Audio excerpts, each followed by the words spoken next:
Champ now. Yes, I didn't say. What are you looking so sad about, Champ? I'm surprised. I mean, I'm really insulted. I mean, that's not right what you just said. What do you mean? What I just said? I mean, I'm getting drink of water. I'm late getting home, but you talk. I said something about the greatest heavyweight champ, man. I'm a hometown man, and you talk about Joe Louis, man. Joe Louis wouldn't be nothing for me. Joe, I tell you, Joe, do you think you would have stood a chance with me? Well, one time during my career, I was on a Bum of the Month tour.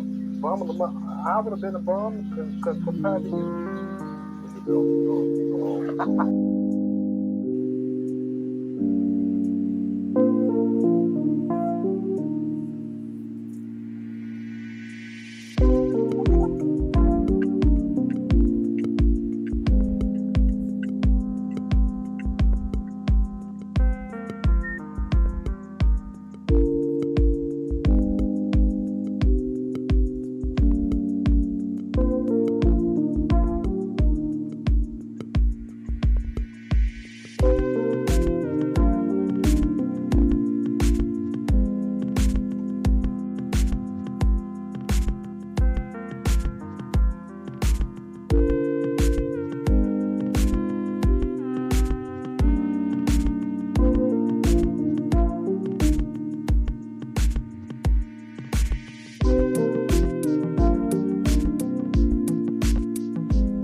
What's happening, my people? It's Cat Sports again, back for another afternoon with the family. That's right. You know what time it is. If it's Monday through Friday, 2 p.m., it's the Boxtorian, bringing you all that boxing history. Boxing is the greatest sport of them all. That's why we love it. Can't get enough of it. Salute to Miss Cass. Without her, none of this would be possible. She's the power behind the machine. Salute to Crush the Legend. Salute Crush. Morning man. Best morning show in the business. Salute to everyone, and welcome to another episode of Cat Sports, the Boxtorian. Today, Epic Fights of the 80's, Part 2. Has the family today. As promised, we're going to look at some classic fights from the 80's from the second half of the decade. We did the first half yesterday, and we're going to look at the second half today. And also, we got some great, later in the show, some of the greatest Southpaw versus Southpaw battles in boxing history. And we're going to stay on the 80's for the week. Tomorrow, we're going to look at a couple things. We're going to look at some of the most underrated fighters from the 80's and also some of the biggest upsets that happened in the decade of the 1980's and a few other things tomorrow. And then Friday, Of course, we're going to profile a great fighter from the 80s. Friday is the life and career of John the Beast Mugabe. Don't miss that. Life and the career of John the Beast Mugabe Friday. That's going to be a good one. Okay. Great fighter back in the 80s. Gave Marvin Hagler a great fight. I think Hagler finally stopped the Beast around 11, broke him down. But Hagler showed his chin in that one because the Beast was landing some serious leather, as was Hagler. Some serious leather was landed in that fight. We're going to talk about it a little bit today because that happened in like 87, I think. Yeah, that was the fight just before Sugar Ray fight. Sugar Ray was actually commentating when Hagler fought the Beast, and he thought Hagler lost a few steps. That's what prompted Sugar Ray to finally get in there with Hagler in 1987, like 5 years too late. So yeah, but the Beast is going to be Friday. John the Beast Mugabe. We're going to profile him. Today, second half of the 80s. Oh yeah, we're getting close. This is a hump day edition of Cast Sports too, so we're getting closer to old Keith and Sebastian Fundora Saturday. I got Sebastian. Probably be a decision. Keith never been stopped. His only loss was the Pacquiao, remember, the decision. And yeah, Pacquiao knocked him down in the first round. That was the difference. I believe it was a split decision. Keith don't suffer that knockdown in the first. He probably beats Pacquiao. Mm-hmm. And that was made Pacquiao the oldest welterweight champion ever. He was 40 at the time. Now him and Floyd fight. I'll watch it, but man. He gave us the first fight 5 years too late. Remember, it should have been like 2010. They fought in 2015. Now they give us the rematch 10 years too late. The rematch should have been like 2015-16. Now they have it in 2026. And I think this is a real fight. It counts against that record. If Manny can manage to win, that O will go. So Floyd ain't there's no fight where you think that O is going to go. Because, so yeah, I got Floyd in this one too. Yeah, because it's a real fight that counts on boxing.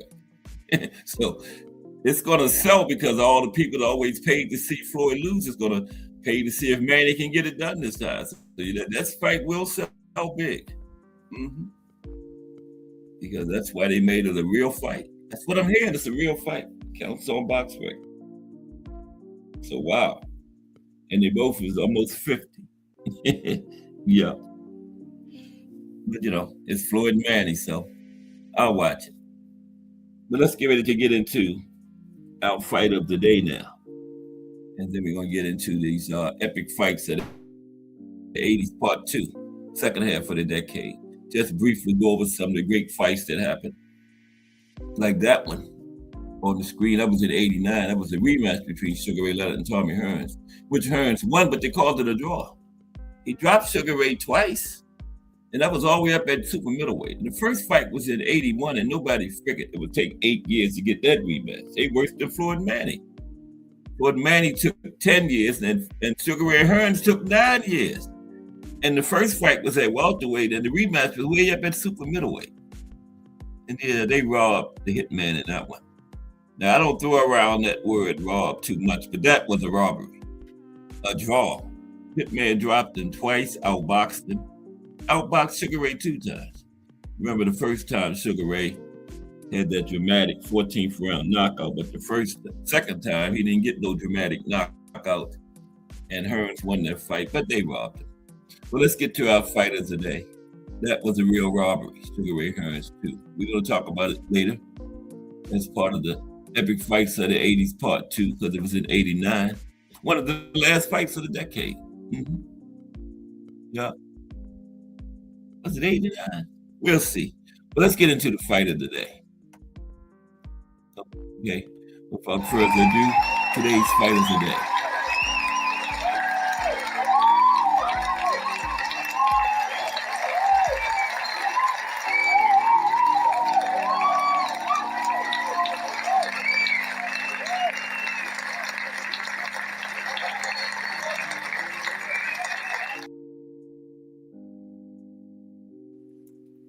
Today's fight of the day is Rocky Marciano versus Archie Moore.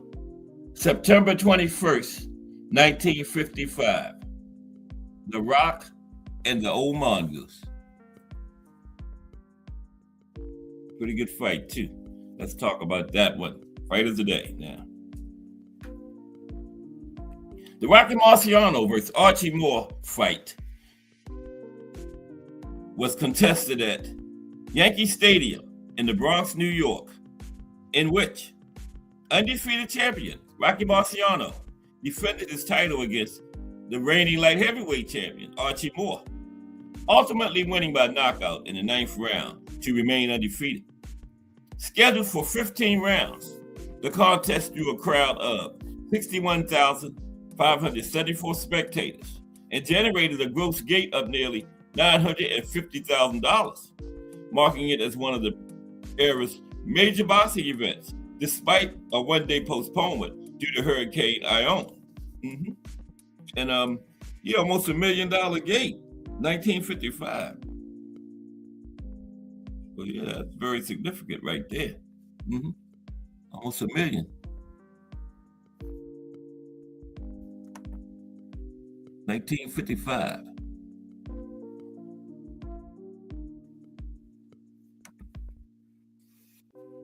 Marciano, age 32, with a perfect 48-0 record entering the fight, was a heavy favorite at 4-1 odds, known for its relentless pressure and punching power, while the 39-year-old Moore reported record of 120 wins, 19 losses, 5 draws, sought to become the first reigning light heavyweight champion to capture the heavyweight crown, having aggressively lobbied for the opportunity through public campaigns and advertisements. Both fighters weighed in at 188 pounds, with Marciano earning a purse of $482,374 and Moore receiving $241,187. And again, remember, this was 1955, so that's pretty good money for 1955, right? Well over $1 million, both purses nowadays, equivalent to nowadays money. The fight began with Moore gaining an early edge, dropping Marciano to the canvas in the second round with a sharp right hand, prompting referee Harry Kessler to administer a standing 8 count, despite such counts being waived for the fight. We're going to talk about that later too, which allowed the champion time to recover from a bloody nose and a cut above his left eye. Okay? Standing 8 counts was waived for the fight, but when Rocky went down, the referee still gave him a standing 8 count. Very interesting. Okay, we're going to talk about that when we get to the actual fight. Deeper. BBO TIS. What's up, BBO TIS? From the Sports Talk Network. How are you today? You're Crest the Legend, also a member of that Sports Talk Network, too. Oh, BB Otis. BB Otis. Oh, I'm sorry, yeah, BB Otis. What's up, BB Otis? Salute. Okay. BB Otis will be on tonight at 8 p.m. too. Yeah, great show last night, BB Otis. All right, let's continue. Fight of the day is Rocky Marciano and Archie Moore, the Rock and the Old Mongoose. Okay.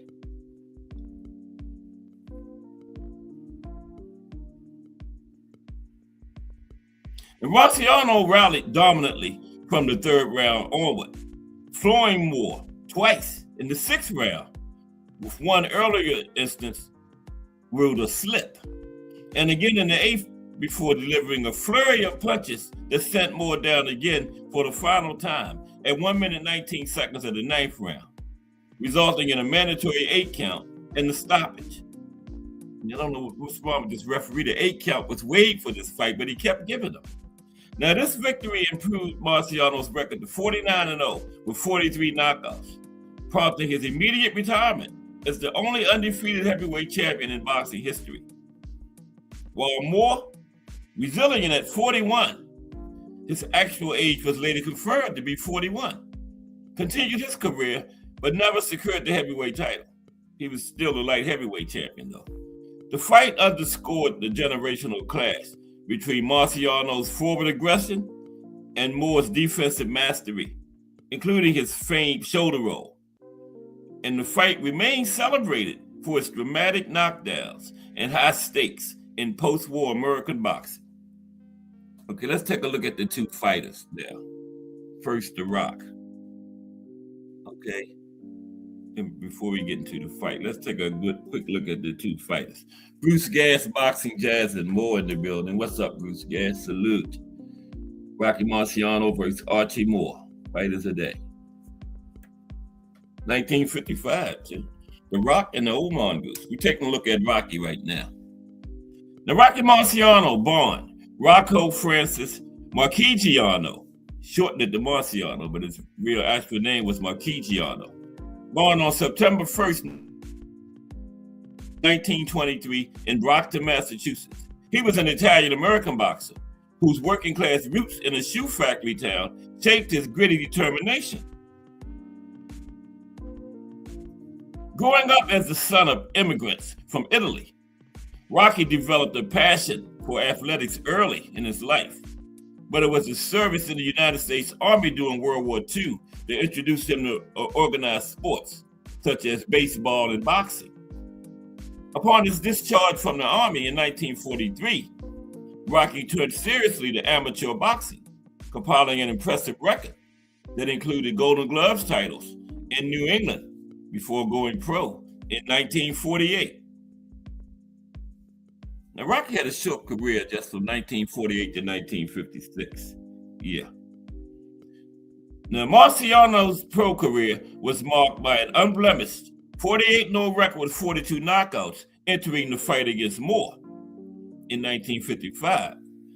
And that established him as one of boxing's most dominant heavyweights. His ascent culminated on September 23, 1952, when he captured the heavyweight championship by knocking out Jersey Joe Walcott in the 13th round with a devastating right hand, ending Walcott's reign and marking Rocky as the first Brockton native to claim the heavyweight crown. Now, key wins along the way included back-to-back knockouts of former champion Ezzard Charles in 1954, solidified his status, as well as a rematch knockout of Roland Lastarza in 1953, avenging an earlier controversial decision win. Yeah, they said that Roland Lastarza's first fight was the closest Rocky ever came to losing.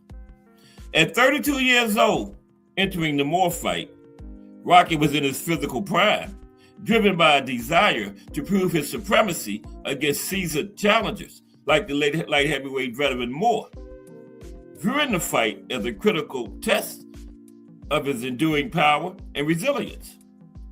Now, Rocky's fighting style epitomized the aggressive swarmer archetype, a relentless forward pressure powered by exceptional stamina, thunderous punching accuracy, particularly his Suzy Q right hand, and an unyielding bob and weave technique that wore down opponents over distance. This approach, honed through rigorous training camps, allowed The Rock to overwhelm taller foes despite his modest 5'10" stature, turning potential disadvantages into displays of indomitable will. And Rocky, I think his reach was 67, 68 inches, and that's still the shortest reach of any heavyweight champion in history, 67 or 68 inches. Let's take a look at the old mongoose real quick, then we're going to get to the fight. The old mongoose. Now, Archie Moore, born Archibald Lee Wright on December 13th, 1916 in Benoit, Mississippi, began his pro career in 1935 and had amassed over 200 fights by 1955. And his original name was Wright, but he moved in his life up north with his aunt and his uncle, and their last name was Moore. And he changed it to Moore just so he wouldn't get a lot of questions like, how come your uncle and aunt's name Moore and your name Wright? So he just changed his name to Moore too, to avoid that. So entering this challenge against Rocky for the heavyweight title, Moore's record was reported as 120 wins, 19 losses, and 5 draws, including 82 knockouts, establishing him as one of boxing's most prolific punchers. And Archie has the number 2 knockouts all time, 132. Like old school boxer named Billy Bird has 139. Those records will never be broken because nobody will ever fight that many times, let alone get 132 and 139 knockouts in his career. Now, Archie had been the long-reigning light heavyweight champion, capturing the National Boxing Association version of the title in 1952 with a unanimous decision victory over Joey Maxson and successfully defending it multiple times, including a 14th round knockout of Harold Johnson in 1954. Known as the Old Mongoose, Moore was a crafty counterpuncher, renowned for his devastating left hook, exceptional durability, showmanship in the ring, and remarkable longevity at age 38. Though his actual age was disputed, with some sources suggesting he was much older than 38. Moore's path to a heavyweight title shot was paved by the upset third-round knockout of highly ranked Cuban heavyweight Nino Valdez on May 2nd, 1955, which elevated his standing despite the racial barriers he faced as a black fighter in the segregated era of American boxing. Now, Moore aimed to end Rocky Marciano's undefeated streak in what would be a historic cross-division clash. Okay, let's get to the fight now then. The Rock and the Old Mongoose, Rocky Marciano versus Archie Moore. Okay, let's get to it. September 21st, 1955. That was before me and Bruce Gass was born.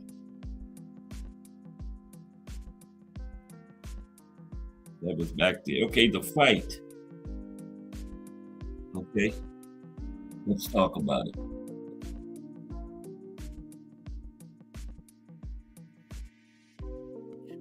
The opening rounds of the September 21st, 1955 heavyweight title fight between champion Rocky Marciano and challenger Archie Moore at Yankee Stadium in the Bronx, New York. The opening rounds were marked by cautious probing and strategic maneuvering as both fighters assessed each other's defenses under the bright lights before a crowd of 61,574 people. In round one, Moore adopted a tentative approach, using his jab effectively to maintain distance and frustrate Marciano's aggressive forward pressure. Marciano advanced steadily, but connected with only a few short left hooks, landing minimal clean shots and clinches and feints, resulting in an even round that highlighted Moore's ring generalship against Marciano's persistent volume punching.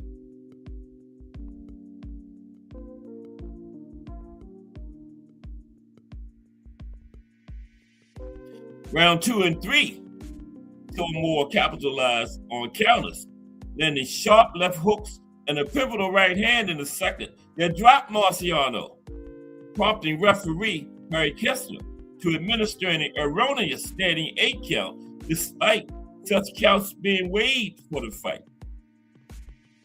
And this was the second and final knockdown of Rocky's career.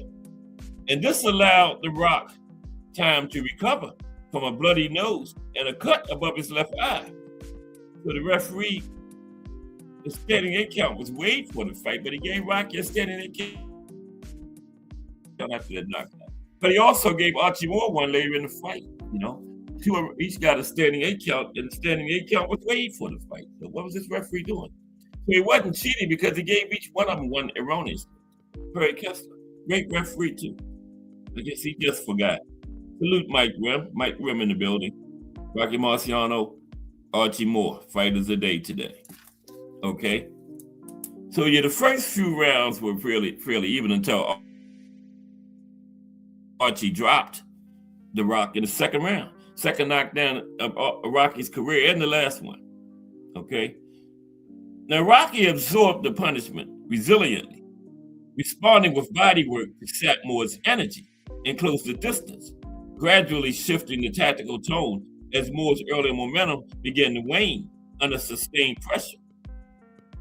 By rounds 4 and 5, subtle momentum shifts emerged, with Moore briefly staggering Marciano with a combination amid heated exchanges that drew roars from the crowd.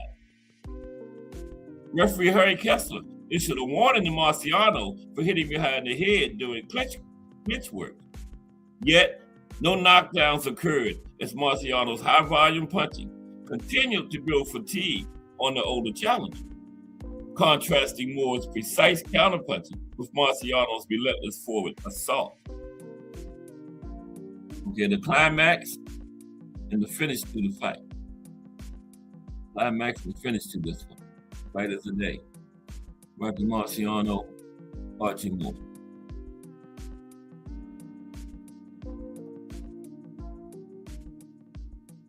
There's more going down. As the fight progressed in round 6 and 7, Marciano ramped up his aggression, pressing forward with relentless combinations to the head and body that began to wear down Moore. In round 6, Marciano floored Moore twice with powerful right hands, though the challenger rose quickly each time and recovered sufficiently to survive the round. Moore showed resilience, but absorbed significant punishment, with Marciano landing effective hooks and uppercuts that targeted Moore's swelling right eye. Round 8 featured intense exchanges as both fighters traded heavily in the center of the ring. Marciano's forward pressure, forcing Moore onto the defense. And midway through the round, Marciano dropped Moore again with a devastating right hand, his signature Suzy Q punch, sending the light heavyweight champion to the canvas for the third time in the fight. Moore beat the count and exhibited remarkable durability by firing back sporadically, but visible fatigue set in as his legs weakened and his defense faltered under Marciano's onslaught. The bell spared him from further damage in that round, but we had another round coming up. The climax arrived in round 9, when Marciano unleashed a furious barrage of punches, overwhelming Moore and culminating in a final knockdown at 1 minute 19 seconds of the 9th round that prompted referee Harry Kessler to halt the fight, awarding Marciano a technical knockout victory in his final professional fight.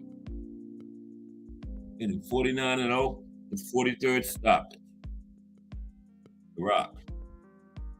There were no scoring controversies, as the stoppage was unanimous in reflecting The Rock's dominance. Okay, there's the fight of the day. Rocky Marciano, Archie Moore, and there's your winner, Rocky Marciano. The Rock and the old mongoose. Salute Irony Boxing in the building. Salute Irony Boxing.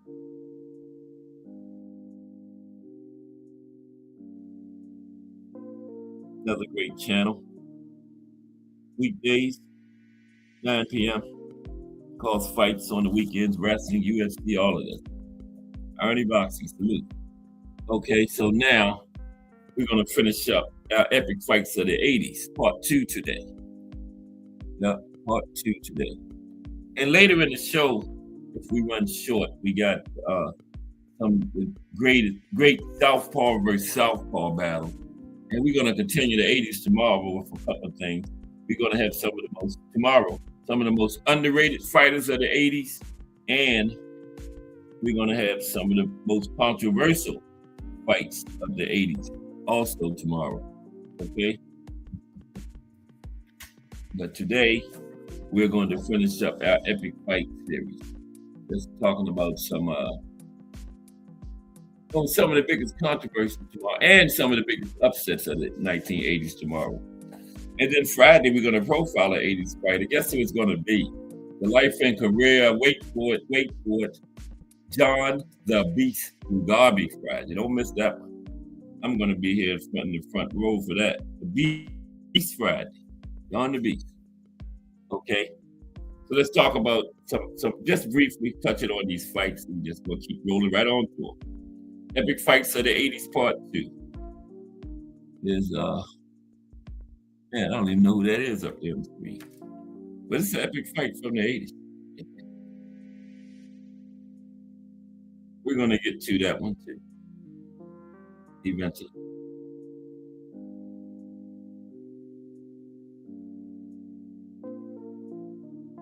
I knew it was, but I forgot. Oh, man. looked like Sergio Martinez on the right, but that was way before his time. You know, he looked like Sergio. He wasn't fighting in the 80s. I know the Sergio was even born then. That ain't him. Okay, let's get started. Okay.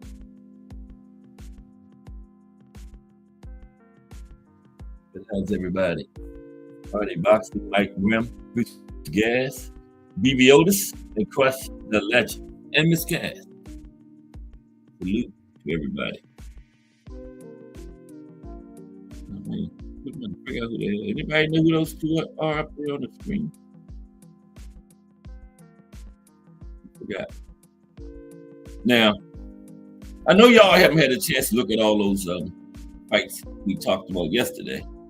So get your pencils and your notebooks back out because we got a half a decade more to talk about today. It's the other half. Okay. 1980s, one of the greatest decades in the long history of pugilism. And this is an all-star cast of greats. Duran, Chavez, Tyson, Hagler, Leonard, Hearns, plus a few lesser-known pros. And gems, too. Right? So let's get to it. Okay? Now we did 80, 81, 82, 83. We got 6 years today. We're going to start with 1984. Today. Okay, so we're in 1984.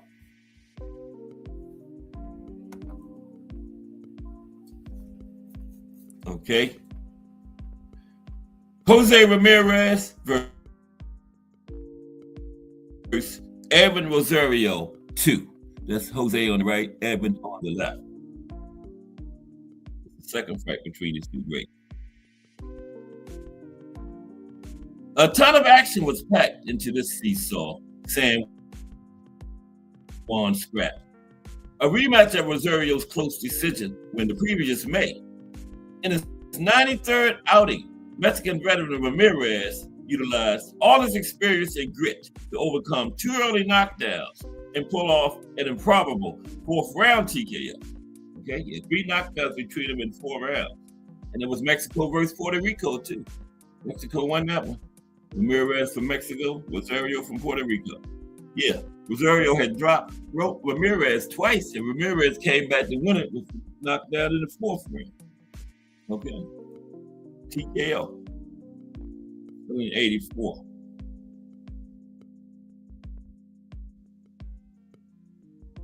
All right. Next is John Koo Chang versus Katsuo Tokushiki. That's Chang on the screen. Now, Jung Koo Chang's 4th title defense against combative Japanese challenger Katsuo Tokushiki is one of the greatest ever light flyweight fights. Tough Tokushiki survived a devastating 1st round knockdown and willed himself into the fight, but the champion was ultimately too strong. His final assault in the 9th round was devastating. Yep. Okay. Jung Koo Chang pulled it up.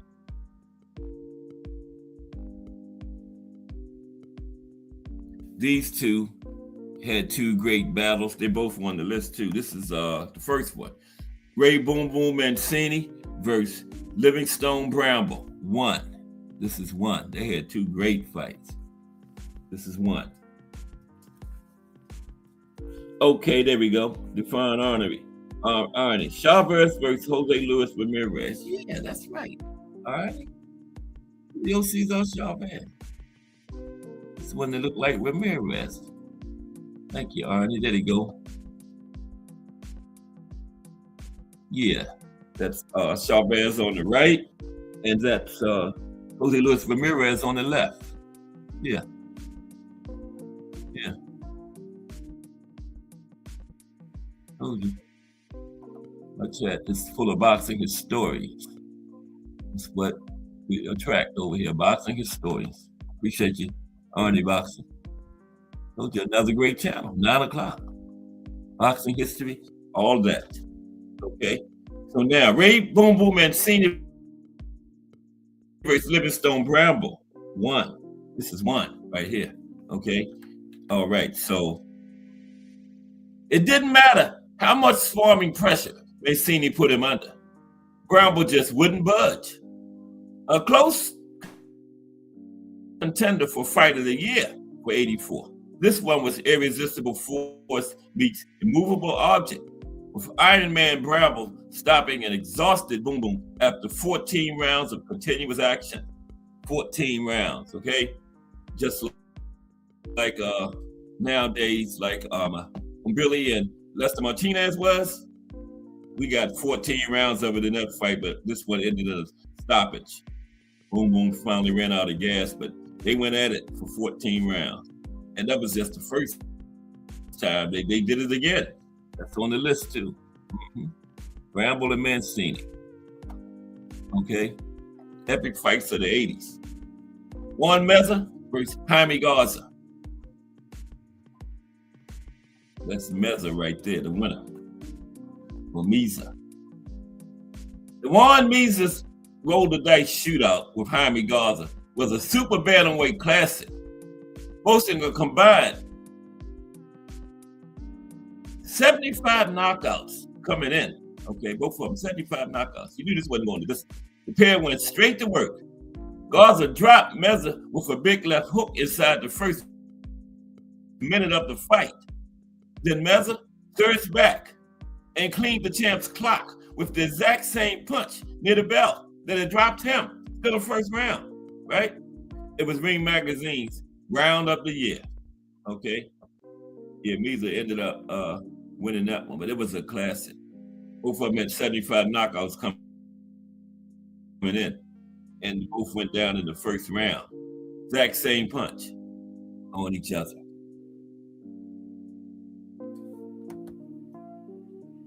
Told you these fights from the 80s, man, just classic after classic after classic. Look at this one. Azuma Nelson versus Wilfredo Gomez. Wilfredo Bazooka Gomez. Classic after classic after classic. Now, fans knew they were in for a treat when the professor met Bazooka, with both having only ever lost thrilling wars to Salvador Sanchez. Both had one loss, both of them to Salvador Sanchez. Macho pride and honor were on the line in this fight. The bull-strong Ghanaian was the aggressor throughout, but crafty Gomez picked him off at times and was ahead going into the 12th, 11th round, at which point Nelson stormed to a brutal knockout win. If only there'd been a rematch of this one. Yeah, Nelson got a knockout in 11th, scheduled for 15. The Professor versus Bazooka. Tommy Cordova versus, guess who? Freddie Roach. That's Tommy. I didn't get a shot of Freddie. That's Tommy there. But yeah, Freddie Roach was in this fight. Yeah, he wasn't Arnie after Salvador Sanchez. Yeah. That was his first loss. He got stopped. Yeah. He never really was the same after that fight. Neither Tommy Cordova nor Freddie Roach could ever be mistaken for stylists. But through 12 breathless rounds, the French contenders gave a rowdy Las Vegas audience their money's worth. At times, the veterans pair drew hands simultaneously, resulting in a kind of death march, with Cordova eventually awarded a split decision. Yeah, great fight. Both were like lower level fighters of the time, but they put it on the line that night. Tommy Cordova and Freddie Roach. Tough Tony Simpson versus Don Lee. Yeah, I couldn't find a shot of both of them, so I just put the winner up there. That's Don Lee. This collision of middleweight contenders lit up Atlantic City's Sands Casino Hotel in 1984. Lanky Lee sought to contain Simpson from range early, only to go down from a snap jab. Then he turned southpaw, from which he decked the Brit with a sweep, hook, uppercut combination in the third round. The remainder of the fight unfolded excitingly, with both guys hurt on multiple occasions. Seconds after scoring a knockdown, Simpson was pulled at by a straight left in the 8th round, okay? And Lee had just got up from a knockdown, then he caught Simpson and got him out of there. Okay, 1985. Leroy Murphy versus Chisanda Muddy. That's Murphy. Leroy Murphy versus Chisanda Muddy. A truly legendary brawl. Murphy and Muddy rolled the dice in Monaco and gave all they had. And no one could have asked for more. But then came the unbelievable ending. Murphy stopped Muddy in the 13th round. That was the unbelievable ending. And then this one happened. We're in 1985 now. 3-round fight was fight of the year. Same year we had Michael Spinks and Larry Holmes, 15-rounder. Hector Camacho, Jose Ramirez, 15-rounder. This 3-round fight won fight of the year. And first round was round of the year. Marvelous Marvin Hagler versus Thomas the Hitman Hearn. Memorably described as 8 minutes of mayhem. 1985 fight of the year. So 2 of the 4 kings waged war at Caesar's Palace in a brutal 3-round firefight. Hagler survived the right-hand grenade in the very first round to bulldoze his way to a career-defining victory over the gallant Hitman. And a lot of people always say Hearns fought the wrong fight, he should have boxed. He tried to box, but Hagler just said there ain't no boxing going on tonight. Hagler just came at him in a way where Hearns just had to go straight back at him. Hearns did come out in the first round and tried to box, okay? But Hagler was like, no, this is going to be a war. Plus, they pissed each other off in the pre-fight. Bob Evans spoke about that. He said they had all these events in the promotion, and he said Tommy and Marvin pissed each other off so bad that they forgot all their boxing skills and just went to war, when the fight happened. But it was what a fight it was. Okay, here's the rematch. Livingstone Bramble versus Ray Boom Boom Mancini 2. And the first one was a 14-round barn burner. Boom Boom kind of gassed out and Bramble stopped him. But it was 14 rounds of war. So here's the rematch. 1985, the next year. Now, Mancini was the same perpetual motion machine, but as in their first fight, Bramble made his punches count, exploiting openings and inflicting cuts. In short, he had his man's number. Boom Boom's face was a mass of red as early as the 5th round, and after a closely fought contest, Bramble claimed a well-earned decision. But this one went the entire distance. Still 15. Now that Boom Boom and Duke Koo Kim fight had happened, but they hadn't stopped 15 rounds yet, but it was on the way. That was the catalyst for it. But we were still having 12, and they had started 12, but they already had 12, but they hadn't quite stopped the 15 rounds yet, but it was going to come later in the decade. And the Boom Boom Duke Koo Kim fight was the catalyst for it, for that happening. Bobby Chacon versus Arturo Frias. Chacon versus Frias. Past his best, and with a ton of smiles on the clock, Bobby Chacon could still entertain a fight crowd. The touch paper was lit early as a brawl ignited, both trading heavy leather in close quarters, and Chacon hitting the floor. The Californian then dug his heels in deep, weathered Frias' relentless aggression, hurt him in the 3rd round, and finished him in the 7th. A barn burner. Yeah, Bobby Chacon was kind of like that too, always in brawls. Always. Schoolboy. Bobby Chacon. They still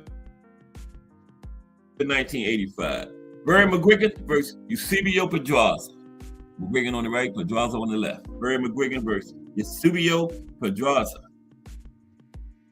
Al Booger in the building. What's up, Al Booger? How are you today? Finishing up 1985, Al Booger. The second half, epic fights of the 80s.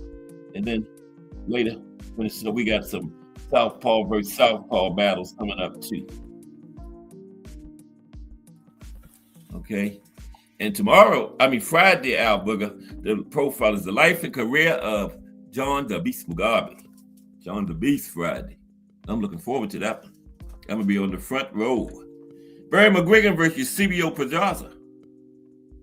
In front of 26,000 full-throated fans, Barry McGuigan achieved his world title ambitions by pounding out a hard-fought 15-round decision over the great Eusebio Pedraza. A tactical affair through the first 6 rounds, McGuigan dropped the serene Panamanian in the 7th round and hurt him several more times in the home straight. Yeah, Barry fought out, got a 15-round decision. Yeah. First world title for Barry. Barry McGuigan, he became a famous trainer too. Probably still is. Mm-hmm. Okay.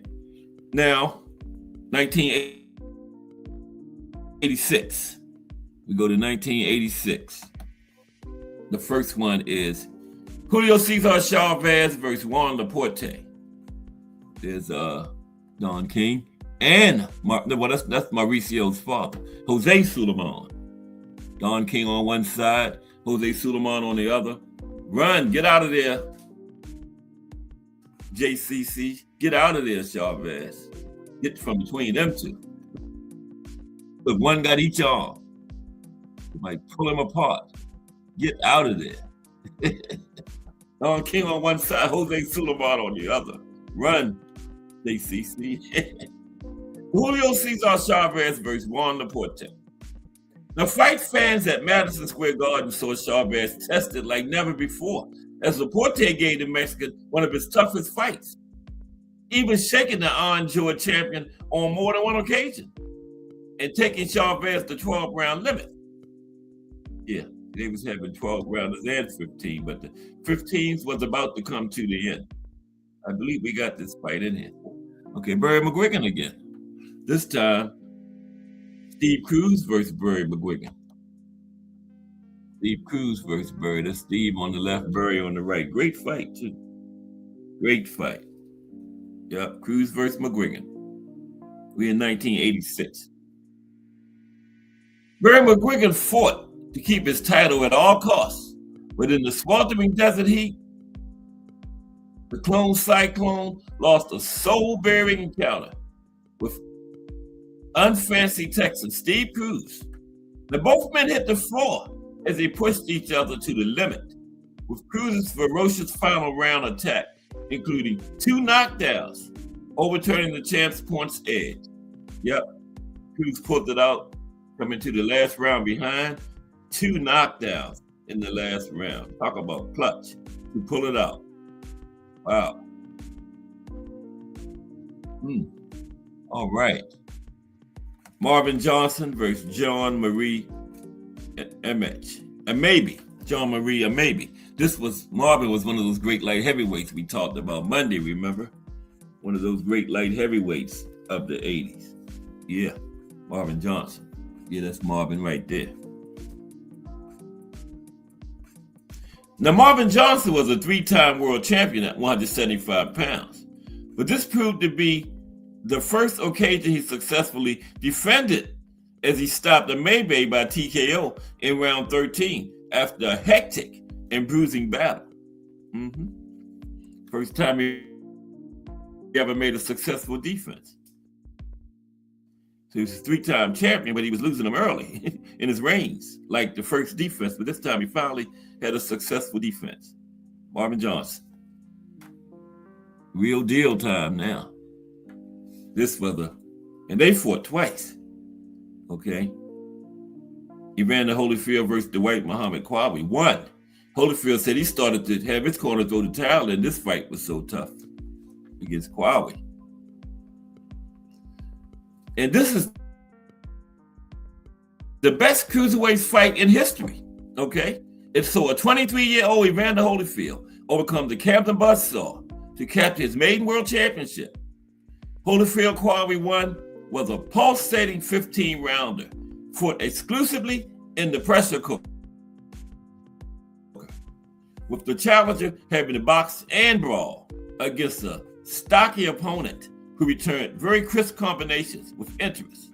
Together, they threw over 2,300 punches in this fight. Holyfield eked out a split decision. That's throwing some leather there. 2,300 punches combined. Wow. That's why Holyfield said he started to tell Lou Duva, throw the towel on in, man. Holyfield came out there and kept duking it out and eked out a split decision. Close split decision there. That could have went either way. That one. But, Holyfield was the All-American Olympic medalist and everything. So, that probably played a little bit into it. He was in that night of gold when they had all those Olympians from 84 made their debut on the same night at Madison Square Garden. So they said, give it to the Olympian judges. This was another crazy one here. Classic after classic after classic after classic after classic after classic in the 80s. Marvelous Marvin Hagler versus John the Beast Mugabe. Marvelous versus the Beast. Fresh off of his crushing win over the hitman Thomas Hearns, Hagler squared off with the Beast, John Mugabe. And this fight did not disappoint. Periods of punishing toe-to-toe warfare interspersed with smooth boxing from Hagler, who for once met someone as mean and strong as he was. After enduring plenty of the Ugandan firepower, Hagler showed more wrinkles to his game and topped the challenger down to size in round 11. Yeah, Sugar Ray Leonard was commentating too, and he saw the battle, how tough a fight the Beast gave Hagler. That's what prompted Sugar Ray to finally get in there with Hagler the next year in 87. Yeah. Mm-hmm. But yeah, that was a battle there. That's one of the ones I watch every now and then. Marvin Hagler and the Beast. And did I tell y'all we doing the Beast Friday? Life and Career of John the Beast Mugabe Friday? Mm-hmm. Yep. I told you, classic after classic. Look at this one. Hector Macho Camacho versus Edwin Rosario. Puerto Rico versus Puerto Rico. And they call this the fight that changed Macho. Said it changed Camacho's career forever. Defending his lightweight title at Madison Square Garden, Camacho found himself taking serious punishment for the first time in his career as the heavy-handed Rosario landed big shots in rounds 5 and 11 to make it a close fight. Now, Camacho got the decision, but lost something else, his heart in this fight. Yep, they call this the fight that changed Macho. And then, Hands of Stone is next. And guess what? The Hands of Stone fought Hagler. This time he's going up against Hagler's brother, Robbie Sims. And both brothers beat him. I was expecting Robbie to win that fight. Yeah, but Robbie got it, man. Robbie Sims versus Roberto Duran, Marvin Hagler's half brother. Yep. But they grew up together and everything, They had different fathers, right? The mother raised both of them, though. On the same Vegas card as McGuigan versus Cruz, the younger Sims and the all-time great Duran put on a fascinating middleweight duel. A contest between Roberto and Activity. Manos de Pietro gave a valiant performance, but a brutal scorecard for one judge, Sims by 5 points, and a questionable point deduction to Duran from referee Mills Lane sealed a close split decision win for Sims. You had been for that point deduction, the Hands of Stone probably would have got it. But, and Mills Lane is one of the greatest referees of all time, too. So, and yeah, Roberto, you can take points from Roberto every fight. Yeah, but Mills, no nonsense type of referee. Yeah, took that point. Robbie Sims got it. 1987. 1987 now. We're going through the second half of the decade.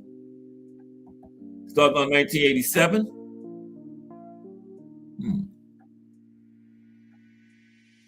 I don't know who that is. Supposed to be Sugar Ray Leonard. Oh, there we go. Sugar Ray Leonard versus Marvin Hagler. Oh, wait, no. That's not. We're not there yet. Fidel Bossa versus Dave McAuley. 1. That's who that is. Bossa on the right, McAuley on the left. This is 1. Twice these flyweights locked up, both times in Belfast, Ireland. And they left no one wanting for more in terms of action.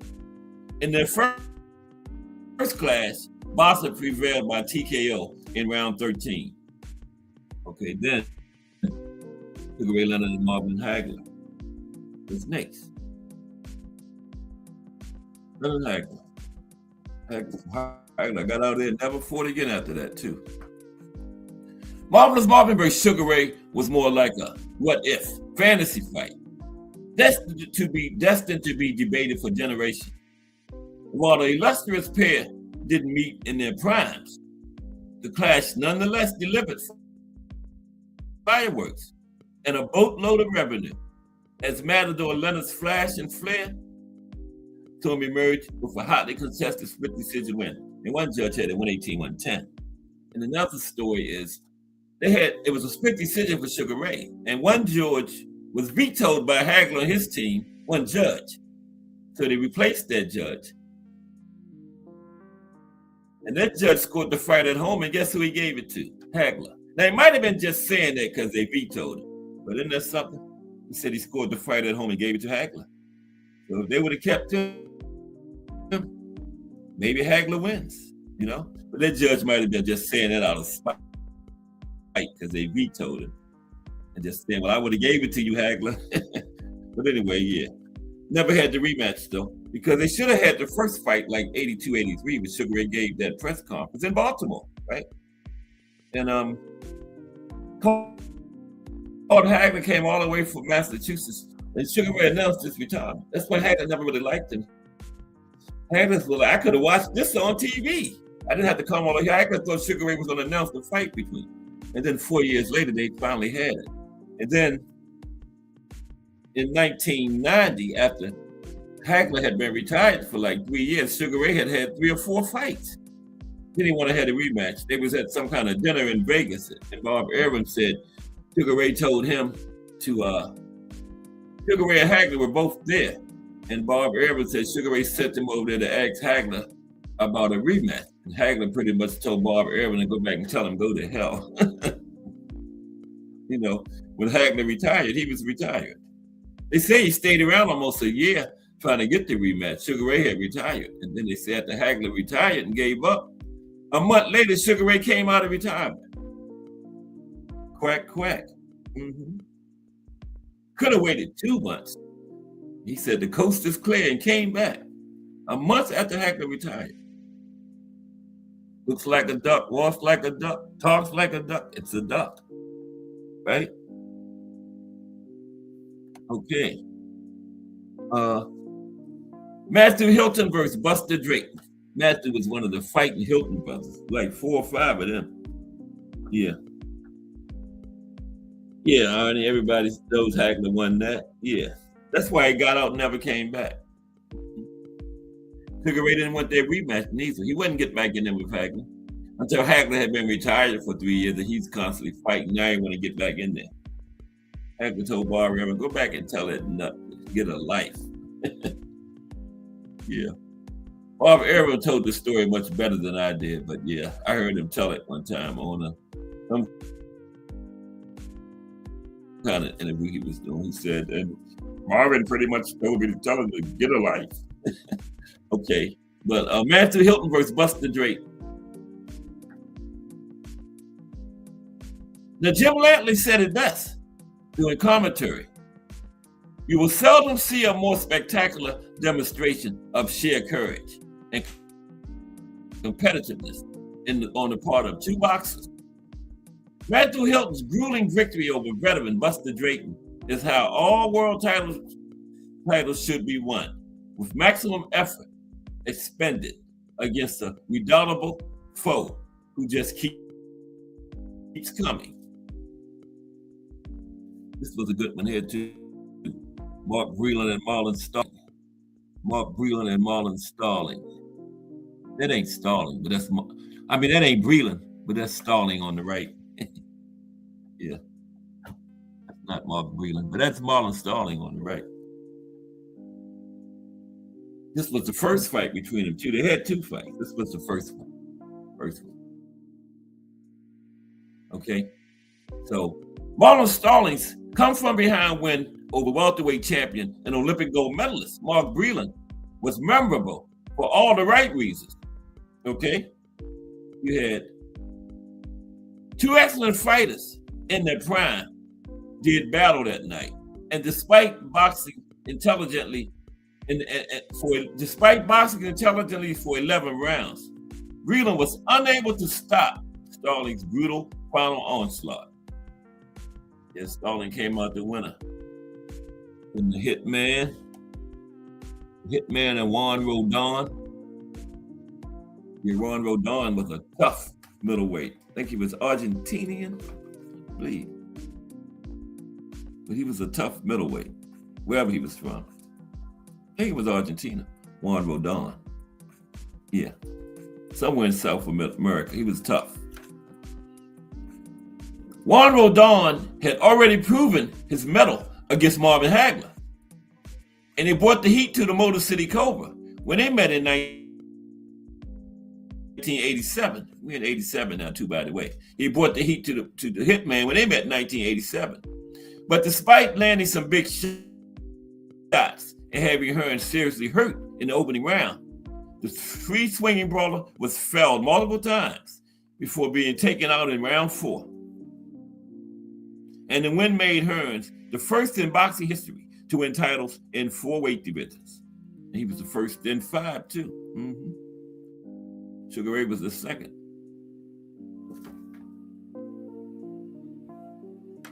Calvin Seabrooks versus Terry Jacob. That's Seabrook on the left, Jacob on the right. Calvin Seabrook versus Terry Jacob. Just do boxing in the building. I know at 4 p.m. That's warm y'all up for. Getting y'all ready for that balanced and unbiased boxing talk. And giving everybody their just due. Luke Just Do Boxing in the building. All right, we doing some finishing up the 80s. Just do some of these epic fights. We in 1987 now. Then we got some southpaw battles. And then some late time about 3:30ish. So now, Calvin Seabrooks versus Terry Jacob. Now this fight opened with the round of the year for 1987, when Calvin Seabrooks immediately put the challenger over on the canvas with a right hand, only for Jacob to twice put Seabrooks on the canvas, all in the first round. This fight had the familiar ebb and flow of all storied encounters.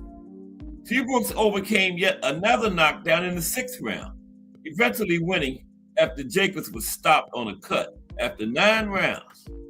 3 knockdowns in the very first round. That was the round of the year for 1987. We got the Hitman again. This time against Thomas Hearns against Dennis Andres. Thomas Hearns against Dennis Andres. Now, this was Thomas Hearns' first fight above 160. Right? Hearns secured his 3rd divisional world title after a wild brawl that saw him floor Andres 6 times before the fight was finally stopped in round 10. This should have been before the other one, because he got his 4th division in the fight, but that was before this. But yeah, this was the 3rd one here. First fight above 160. Hearns went all the way to cruiserweight. He didn't win a title weight cruiserweight, but he got welterweight, junior middleweight, super middleweight, and light heavyweight. Yeah.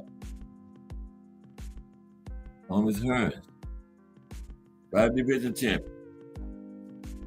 Benny Pazienza versus Greg Hogan, 1. The Tasmanian double. Benny Paz.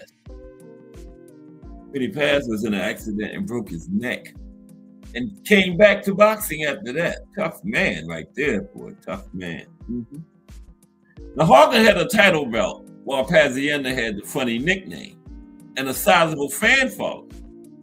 Both had the gift of gab, and the pre-fight trash talk was definitely above average. Now, battling on national television in front of a sellout crowd in Providence, Rhode Island, the home state of the Tasmanian double. Mutual animosity translated into 15 fast-paced rounds and a decision for Benny Paz. The many thought should have gone the other way to Hogan. But Benny Paz was in his home state, you know. He close fight. Benny Paz getting that bad boy. 1988. A couple more years to go. 1988 now. Okay. Nigel Benn versus Anthony Logan. Benn versus Logan. Nigel Benn and Anthony Logan. In this one. Now, it only lasted 2 rounds, but this free-swinging brawl between middleweight prospects was electric. Ben bull rushed this man to start the fight, throwing bombs, but the Jamaican soon dropped him with a crisp right hand. In the all-out war that followed, Logan seemed seconds away from a knockout victory before Ben flattened him with a thunderous left hook. Okay? All of this happened in 2 rounds. That seemed like a 15-round battle. All of that happened in 2 rounds. Wow. The 80s. Simon Brown versus Tyrone Trice. Trice won. Tyrone Trice won. Man, that's hard to pronounce. Trice. It is. Tyrone Trice. I would say Tyrone, but that's his name right there. Okay, this was the first fight between them. Now, this scorcher escapes the retrospective attention of all but the staunchest fans. The frantic opener set the tone, opening round. Each got a mirror of the other as they hurled punches in the pocket. Now, Brown was felled in the second round after fielding 12 unanswered blows, but his sparing jab slowly surfaced as Tyrone's wick burnt out. A final hook in round 14 had Tyrone out on his feet, but it went 14 rounds. Yep, went 14. Iran Barkley versus Michael Oluwide.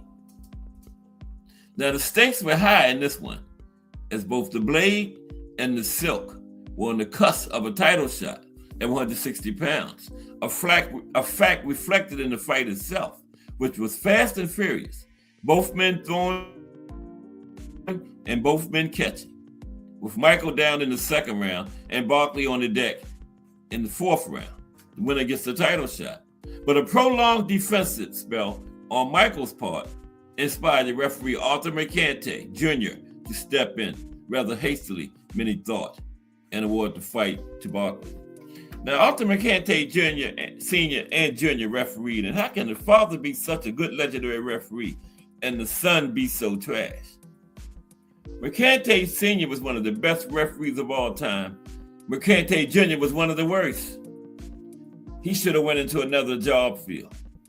That was a case where the son shouldn't have followed in the father's footsteps, because that man just couldn't referee. This fight, they said he stepped in too soon and stopped it.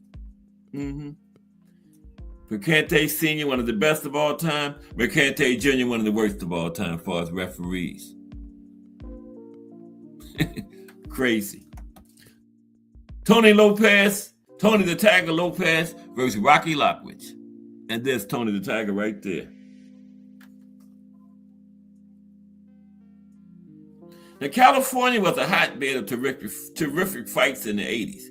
And Rocky Lockridge's third title defense against Tony the Tiger Lopez is one of the best.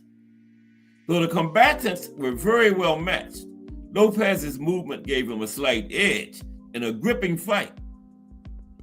After being floored with a glancing right hand in the 8th round, Tony the Tiger triumphs by decision. Tony the Tiger came out on top in that one.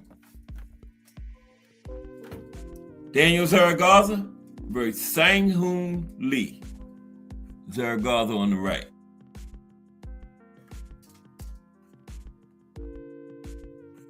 Now, Zaragoza ventured all the way to South Korea to defend the super bantamweight title against the local hero.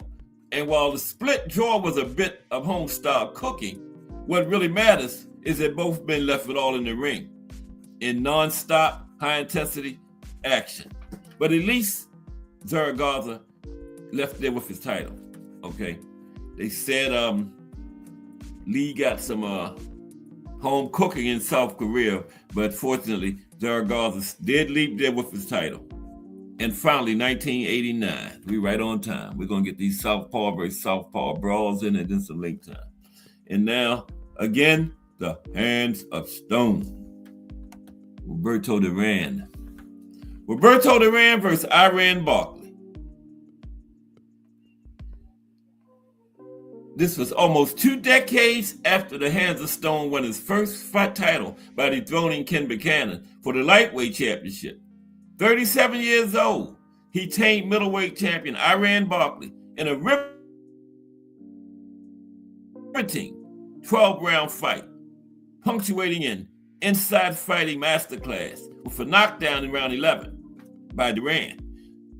Now, Barkley fought an excellent fight, but the smaller, older man simply was too much, would not be denied. The Hands of Stone. Roberto Duran, bad man. There.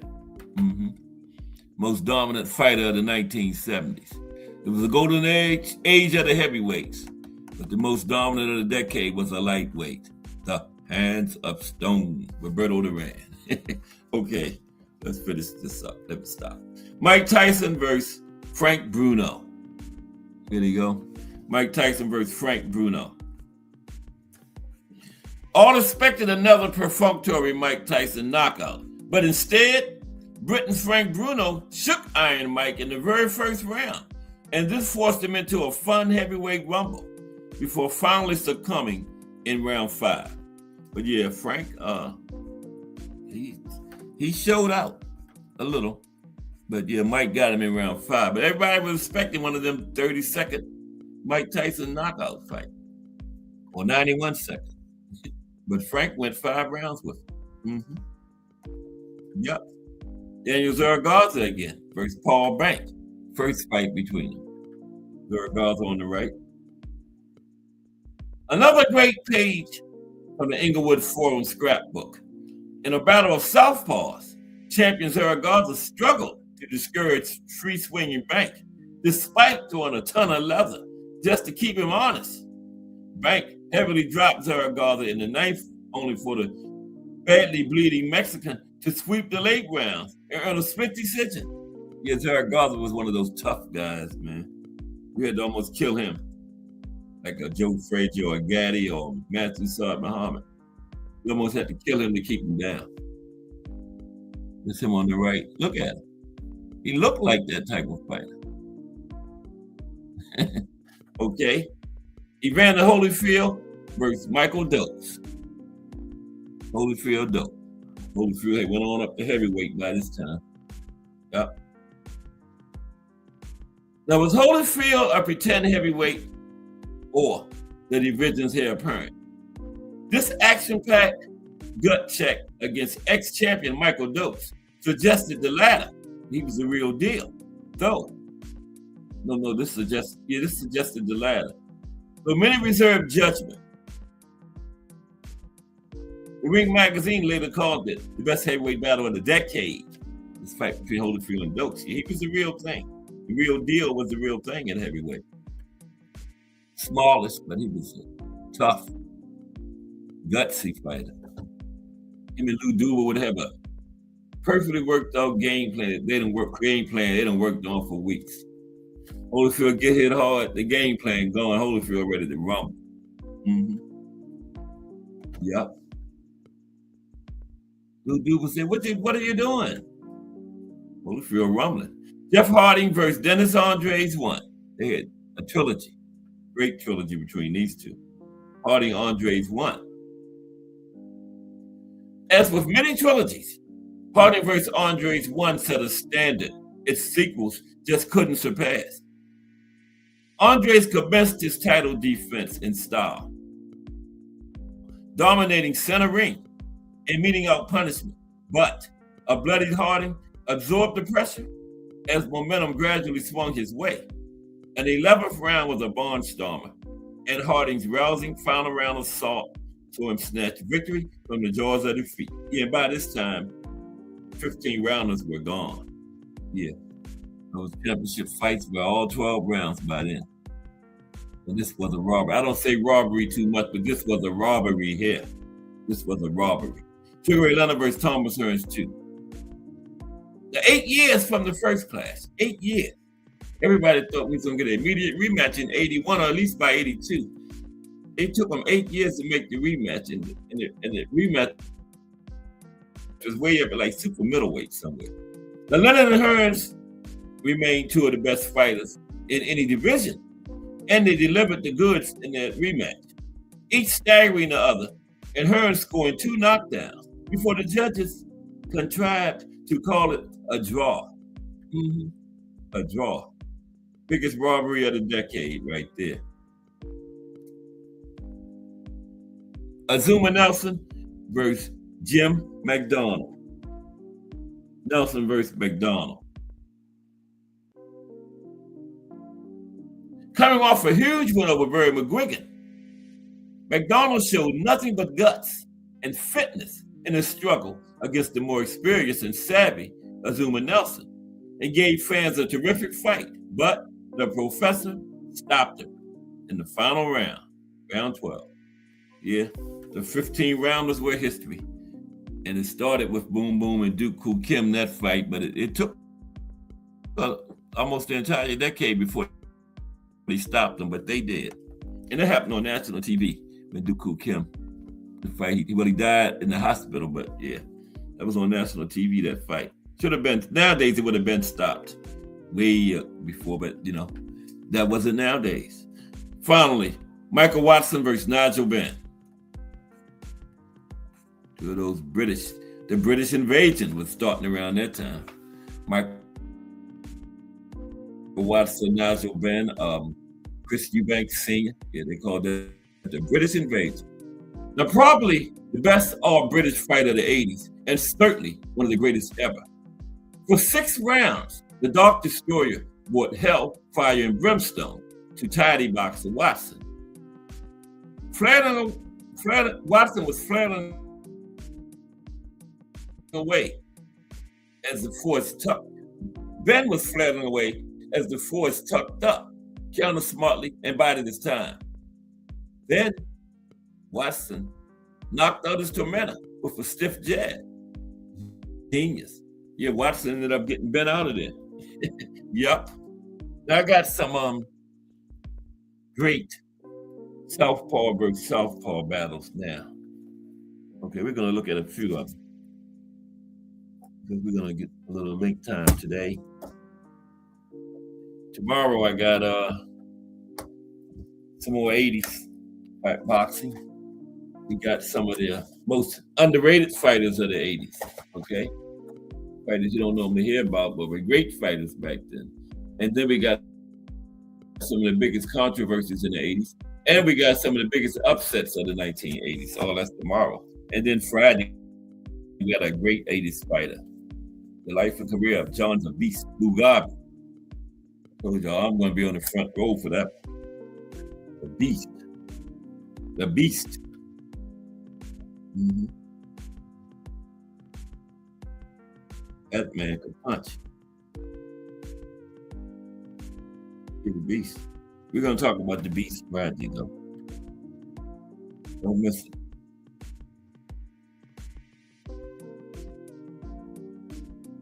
Bad man. But now, some Southpaw versus Southpaw. Memorable Southpaw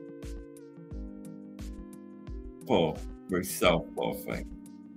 But how's everybody? This is the Hump Day edition, and we got Keith and one time and the Towering Inferno Saturday. I got the Inferno. Inferno is coming good at his advantage. It's using that height and that reach, man. And I don't think Keith's going to be able to score enough to. I think the Inferno will take a decision from him. Yeah. But it's Saturday. We're in fight week for it. And next week, Wilder. Who is Wilder fighting? Derek Chisora? Yeah, I think. Yeah, but remember both southpaw versus southpaw battles now. Don't forget BV Otis tonight at 8. Great show last night too, BV Otis. Arnie Boxing around 9 is tonight too. Just Do Boxing at 4. Coming up within the hour. Okay, yeah. Some great southpaw versus southpaw battles though. That's what we get ready to talk about now.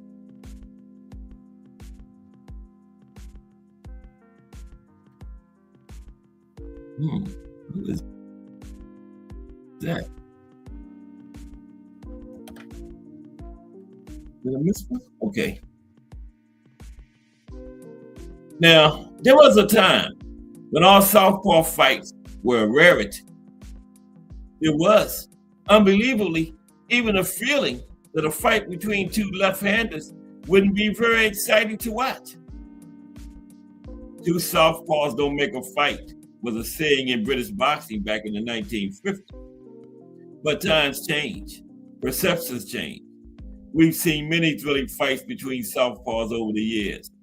There have been first-round knockouts, upsets, all-out wars, and controversial decisions in all southpaw fights.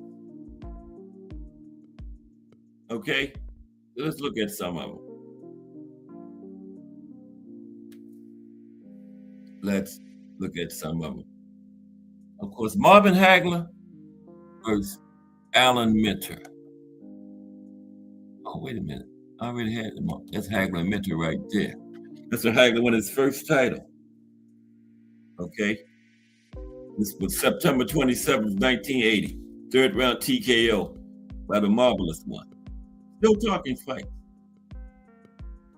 Now, this was a fight that launched Hagler on the road to superstardom as he busted up Britain's gutsy Minter with a vicious assortment of sharp, accurate punches.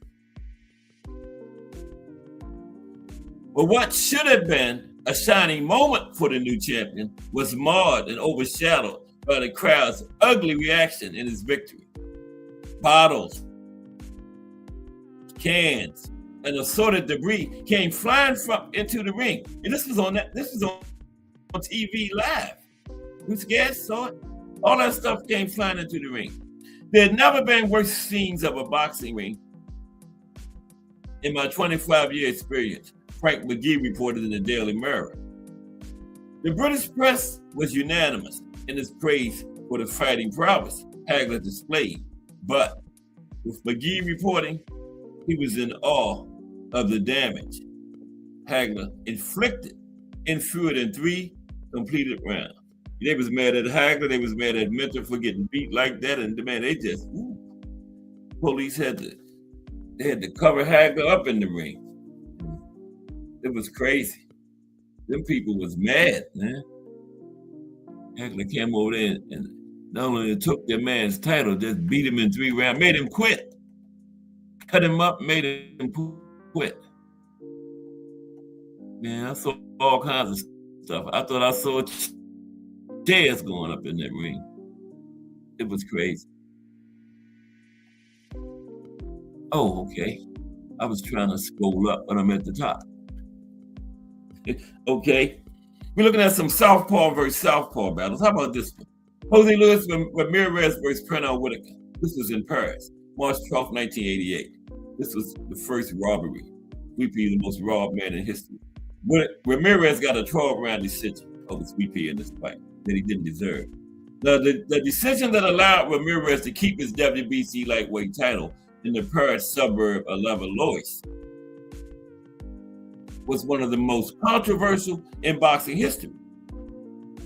British judge Harry Gibbs had Whitaker winning 117-113. But judges from Brazil and France told in Ramirez's favor. Ramirez was the aggressor, but Whitaker, the 1984 Olympic gold medalist from Norfolk, Virginia, in only his 16th pro fight, boxed brilliantly against the more seasoned champion. They didn't stick a knife in me, and they didn't shoot me, but I know I got robbed, Whitaker said after the fight.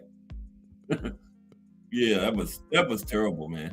Then they had another fight. It was almost like a carbon copy of the first. Anybody seen both of those? Almost like that one was over here, almost like a carbon copy. And they gave that one to Whitaker. Two sets of judges saw the exact same fight different. That was crazy. What's up, Thomas Hill in the building? Okay, we're gonna do one more and then we're gonna get some link time in here.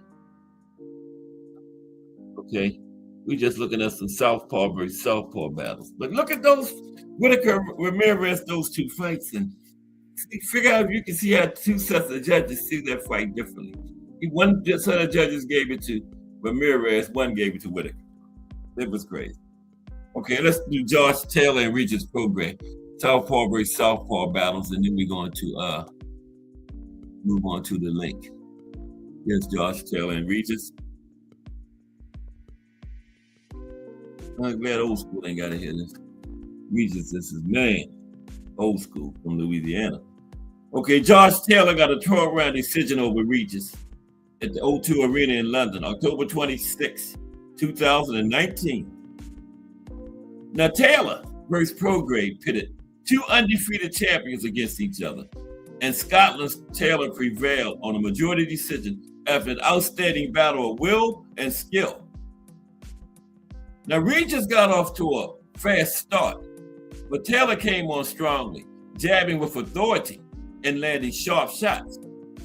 Taylor was cut over the right eye by the final round, and the eye was swollen just about shut, but he fired back under pressure to eke out a close but worthy victory. Yeah, close, but yeah, Josh got it, especially in London. Had it been in America, who knows, but yeah. You can't say robbery. It was that kind of fight, right? Okay, let's get some link time in here.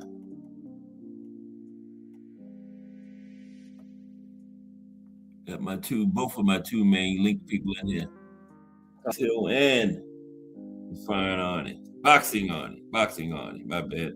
Was it Boxing Arnie or Define? Boxing Arnie, yeah. I get it mixed up. Used to be Define Arnie, but he got his channel now as Boxing Irony. You'll say it was a great channel. Got some great channels in here, man. Just Do Boxing, coming up at 4. Then BV Otis, coming up at 8. And Boxing Arnie, out 9. Mm-hmm. Great boxing people, man. Yes. Three of my favorite channels. And Crush the Legend in here too. Good morning. The best morning show on YouTube. The absolute best morning show on YouTube. Crush the Legend. Okay? Don't let nobody tell you different. They don't know what they're talking about. Okay?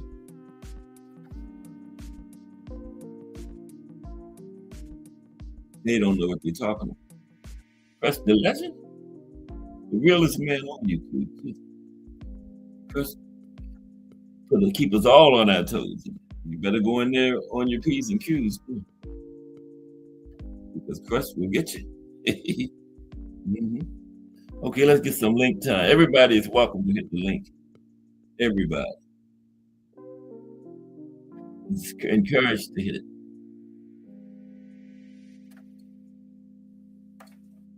Okay.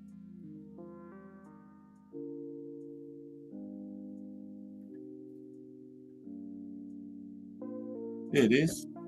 Whoop, there it is. Okay. And we had some other softball fights. Okay. Way down here. Who was the last one? Regis and my man George Taylor, right? Yeah. Let's see if I can find where I was at. Continue. I got enough to take us to 4 o'clock. Okay. There's Regis and George Taylor right there. Okay. I don't know if I talked about this. I didn't talk about this Monday when we were doing the light heavyweight fights. But Marvin Johnson versus Mike Parlow. This was in Sicily, Italy. December 2nd, 1978. Marvin Johnson got a 10th round TKO over Parlow in this one. Okay. The Parlow was a 1972 Olympic gold medalist from the then Yugoslavia. And he was expected to win in his second defense of the WBC light heavyweight title against Johnson. After all, Johnson had lost to Zambia's UK-based Latte Umwale on the same show as Parlow's successful defense against Britain's John Conte in Belgrade just 6 months earlier. Okay? But Johnson, whose receding hairline made him look older than his 24 years, walked through Parlow and broke him down in a startlingly one-sided victory. NBC TV's color commentator, Stu Nahan, apologized to viewers for the grainy picture quality. Yeah, the picture is grainy too. What about that? Look at that. That's something they said. The TV picture was grainy. Look at that picture. Yeah, the commentator apologized for the grainy picture quality, but it was clear to see that Johnson was dominating the fight. Okay. Johnson backed up Parlow with what ringside analyst Ken Norton called a good hard stiff power jab. Yeah, Ken Norton. Parlow cut over his both eyes. His face a rubbery mess, according to Nahan, was wilting by the 9th round. British referee Roland Deakin gave Parlow 2 8 counts.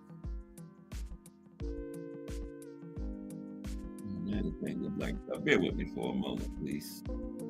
I think I did. Okay.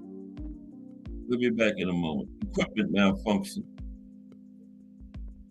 Everything was going so good. Murphy's Law. Okay.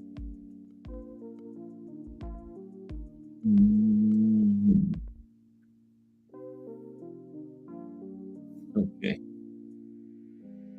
Equipment malfunction.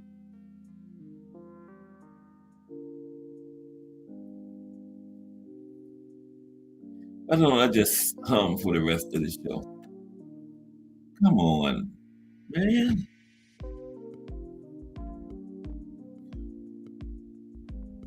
Okay, I know what I do. Pull the old scootaloo. Okay, yeah, it came back. They must have heard me. Okay, yeah, Marvin Johnson and Mike Parlow. That was an upset. Yeah, he had the man's face all messed up, man, and that was Marvin Johnson's first title. It was one of those great 1980s light heavyweights I'm always bragging about. Yeah. So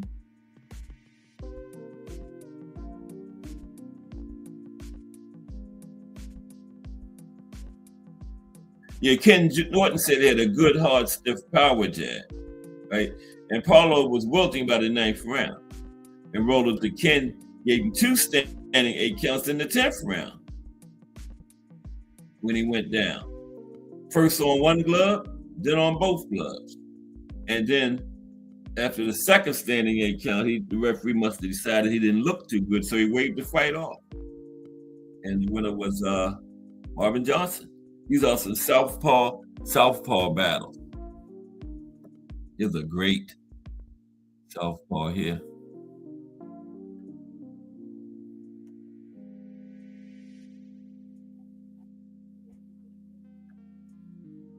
Vicente Saldivar versus Sonori Saki, Mexico City, January 29th, 1971.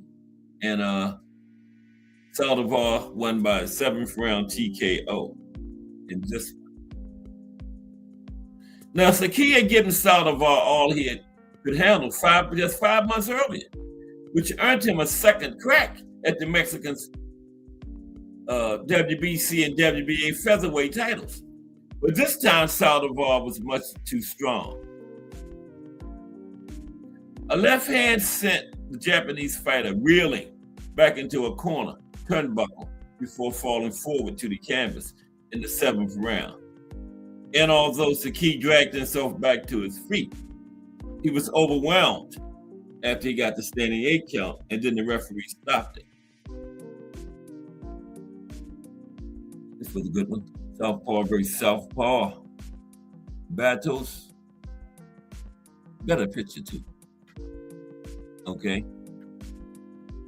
Adonis Stevenson versus Chad Dawson, Montreal, Canada, June 8th, 2013. First round knockout by Stevenson. Not a TKO. This is on the count for 10 count knockout. First round, Adonis Stevenson. Now, Dawson was defending his WBC light heavyweight title in his second reign as champion. And he was the betting favorite coming into this fight, despite having been stopped by Andre Ward in his last fight, which was the title was not on the line. Okay. Ward had moved down to 168 pounds. Now, he was considered to be too experienced and skilled for local favorite Stevenson. But Stevenson had punching power on his side, and he blasted Dawson to the canvas with a huge left hand to score a 76-second victory. Okay, 1 minute 16 seconds into the first round. Stevenson blasted him out of there, left hand. Southpaw versus Southpaw battles right now. Yep, he got blasted up out of there. Brian Curvis versus Dave Chomley, 10-round decision. That's Curvis on the right, Chomley on the left. 10-round decision. Curvis is the winner. Okay. Okay. Excuse me for 1 second, please. 1 second.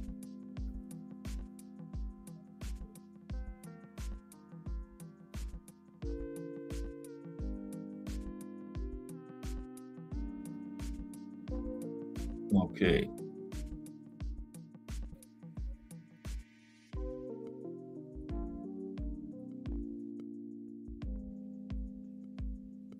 Okay.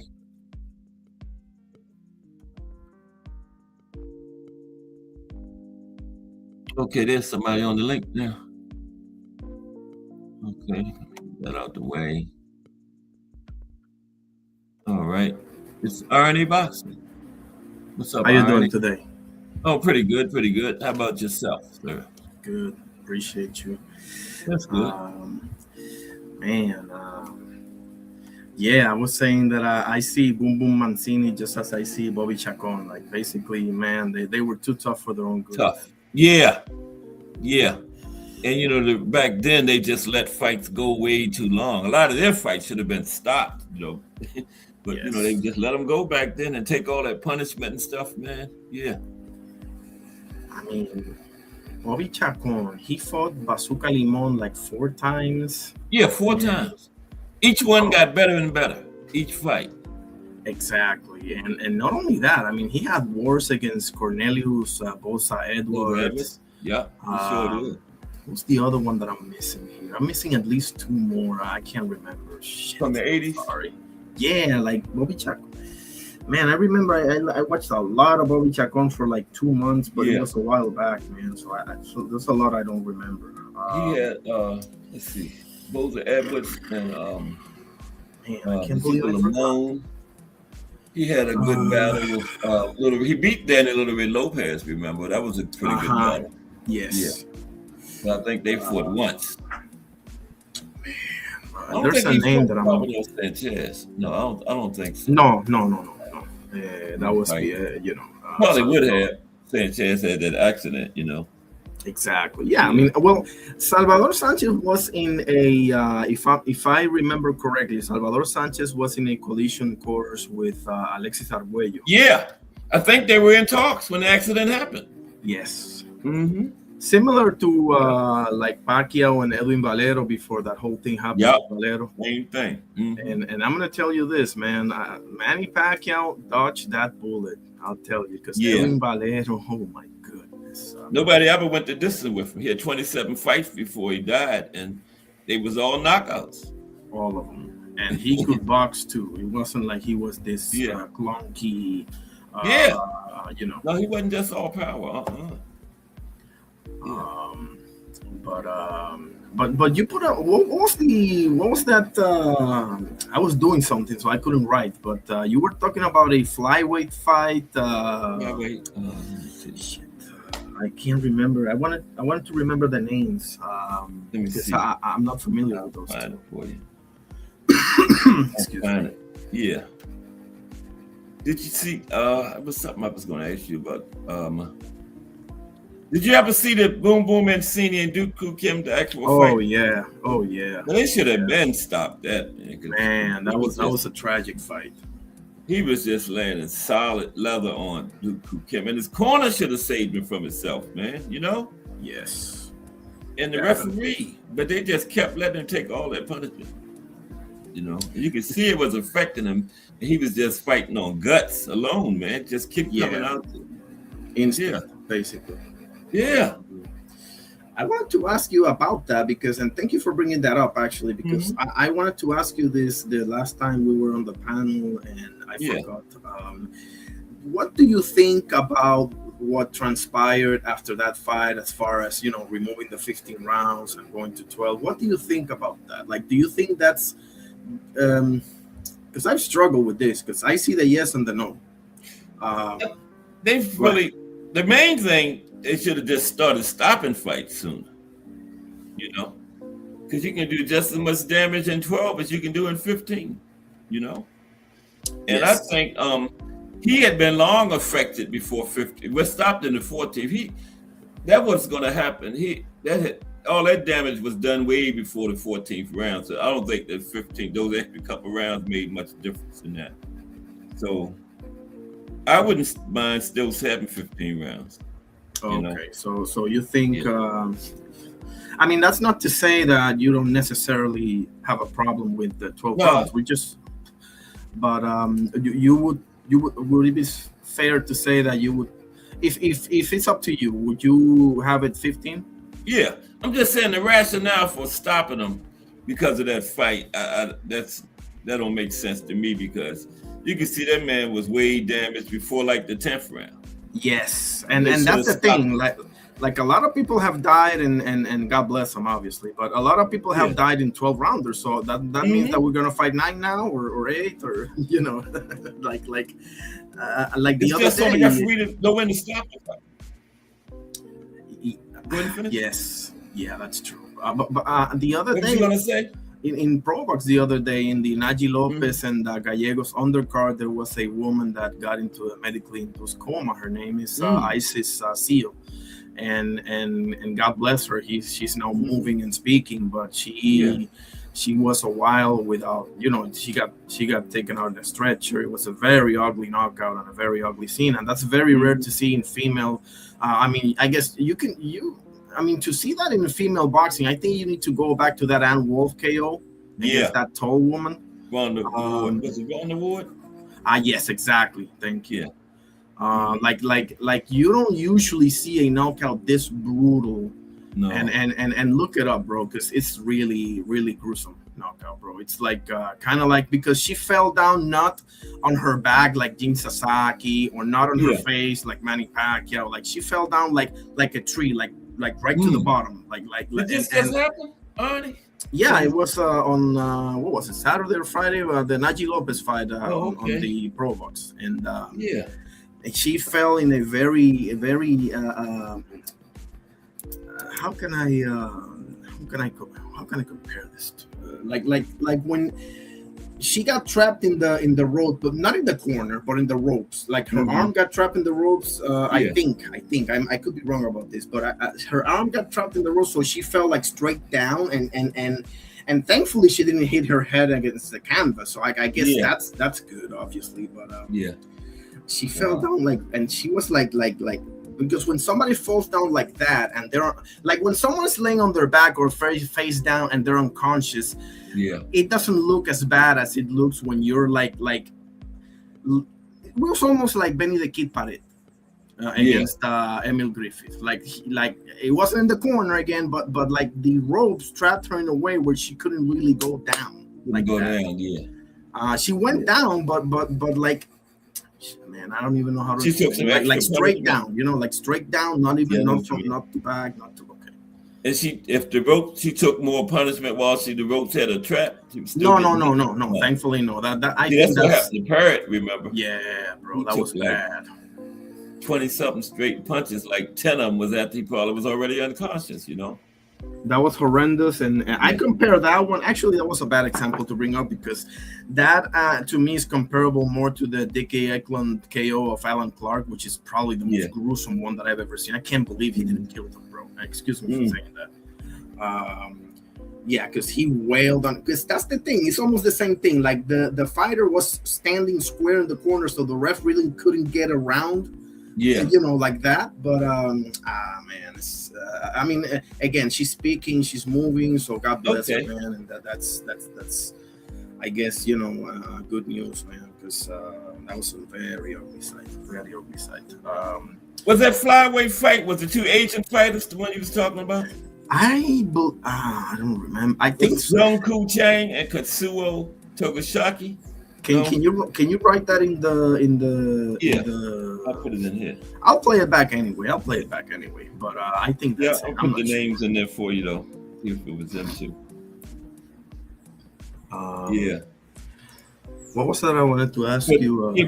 But as far as those 12, 15 rounds, it's up to the referee and the corners to save these fighters from themselves, man. Because they fighters. They don't know. They could be sitting there half blind. Like Joe Frazier was blind in both fights, still wanted to continue. Yeah, that was the third one against Ali, right? Or the second. It's up to the referee, the fight doctor, and these fighters' corners more so than lowering the rounds to save the fighters from themselves. That's what I think. Frazier, I saw Joe Frazier, and thank you for bringing that up as well, because Joe Frazier, they asked him, or maybe he just said it. He said he didn't care if he died in the ring that day. And this is like way after the fight. Like this wasn't like right after. No, this was like hindsight 2020. He still maintained the same position. And I believe him. Me too. He was always getting up. Like them 6 times against Foreman, a lesser fighter. After like the second or third time would have been like, oh well, that's it. I'm not gonna beat this big guy. But Frazier just kept coming back. And they did stop that one, Yeah, thankfully. But and not only that, he fought him again. Like, what are we doing here, Joe? Like talk about being too tough for your own good. Too. Yeah, like 6 rounds total between them. He knocked them down like 8 times in those 2 fights, 6 rounds. So I wouldn't. It's no use. Please don't fight him anymore. Nobody fights Foreman twice. Nobody.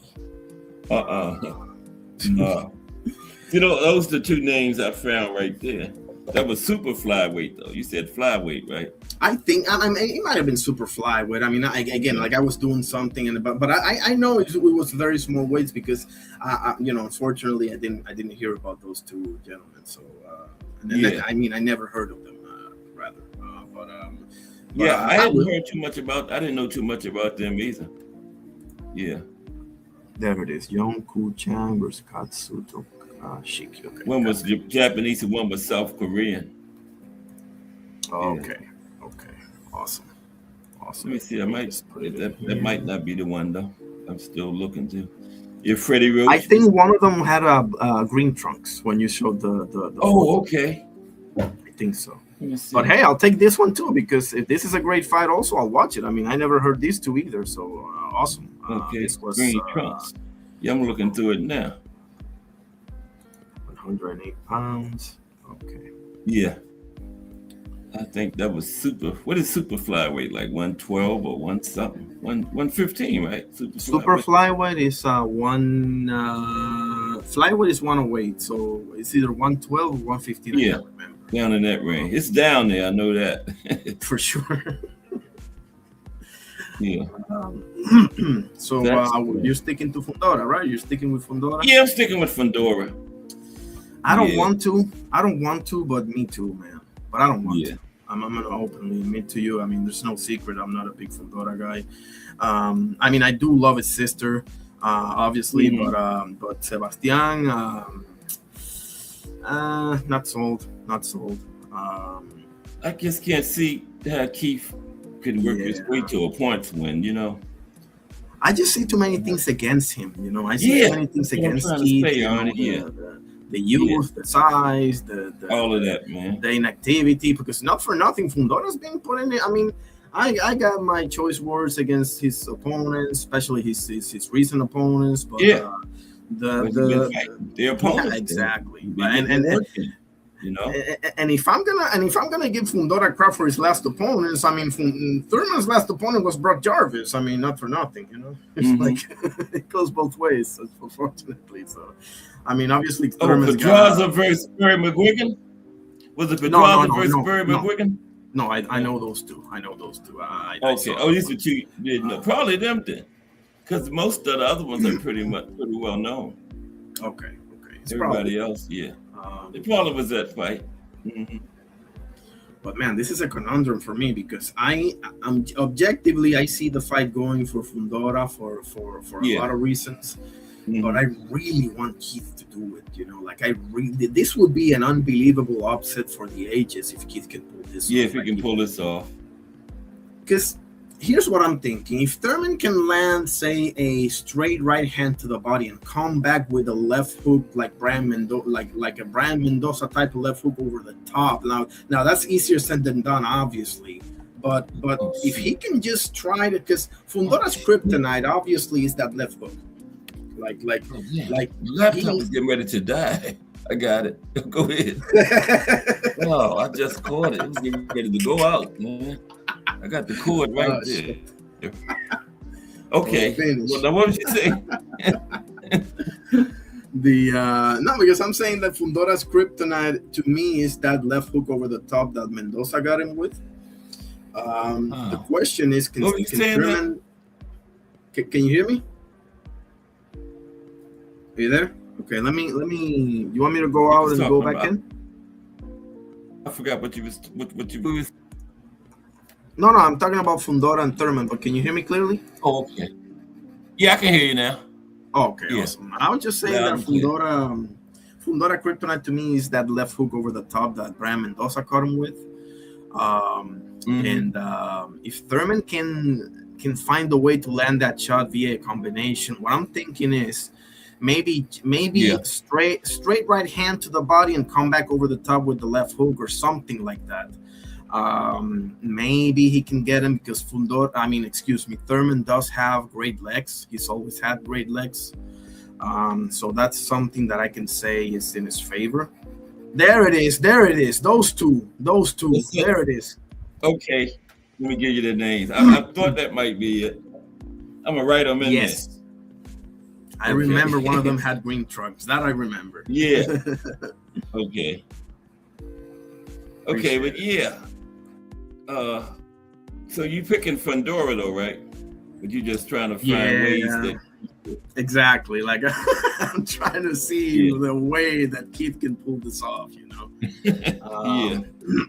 Because Fundora's another one. As much as I give Virgil crap for not fighting Boots Ennis, I mean, Virgil, not for nothing, has still fought better people than Fundora has, really, to be honest with you. I agree. Like Madrimov and Boachuk and the other guy has Erickson Lubin and Tim Siu. I'm sorry, Virgil takes that one, you know. Okay. There it is. Now this was the first fight between them, Arnie. Those two right there. This was one. They had two fights. I feel like I know them now. Now that I'm looking at them, Fidel Bas. No, I don't know them. No. Dave McCauley. Wow, that's man. Boss in the green and really are a McCauley historian, in the red. Unbelievable. Yeah. Let's see. McCauley, I think he was British fighter, I think. I don't know where. Most likely. Yeah, I mean Irish. From Ireland. McCauley's from Ireland. Yeah, like the Macs and the O's, they are either Scottish or I mean now they can come up from anywhere, obviously, but originally those Ireland.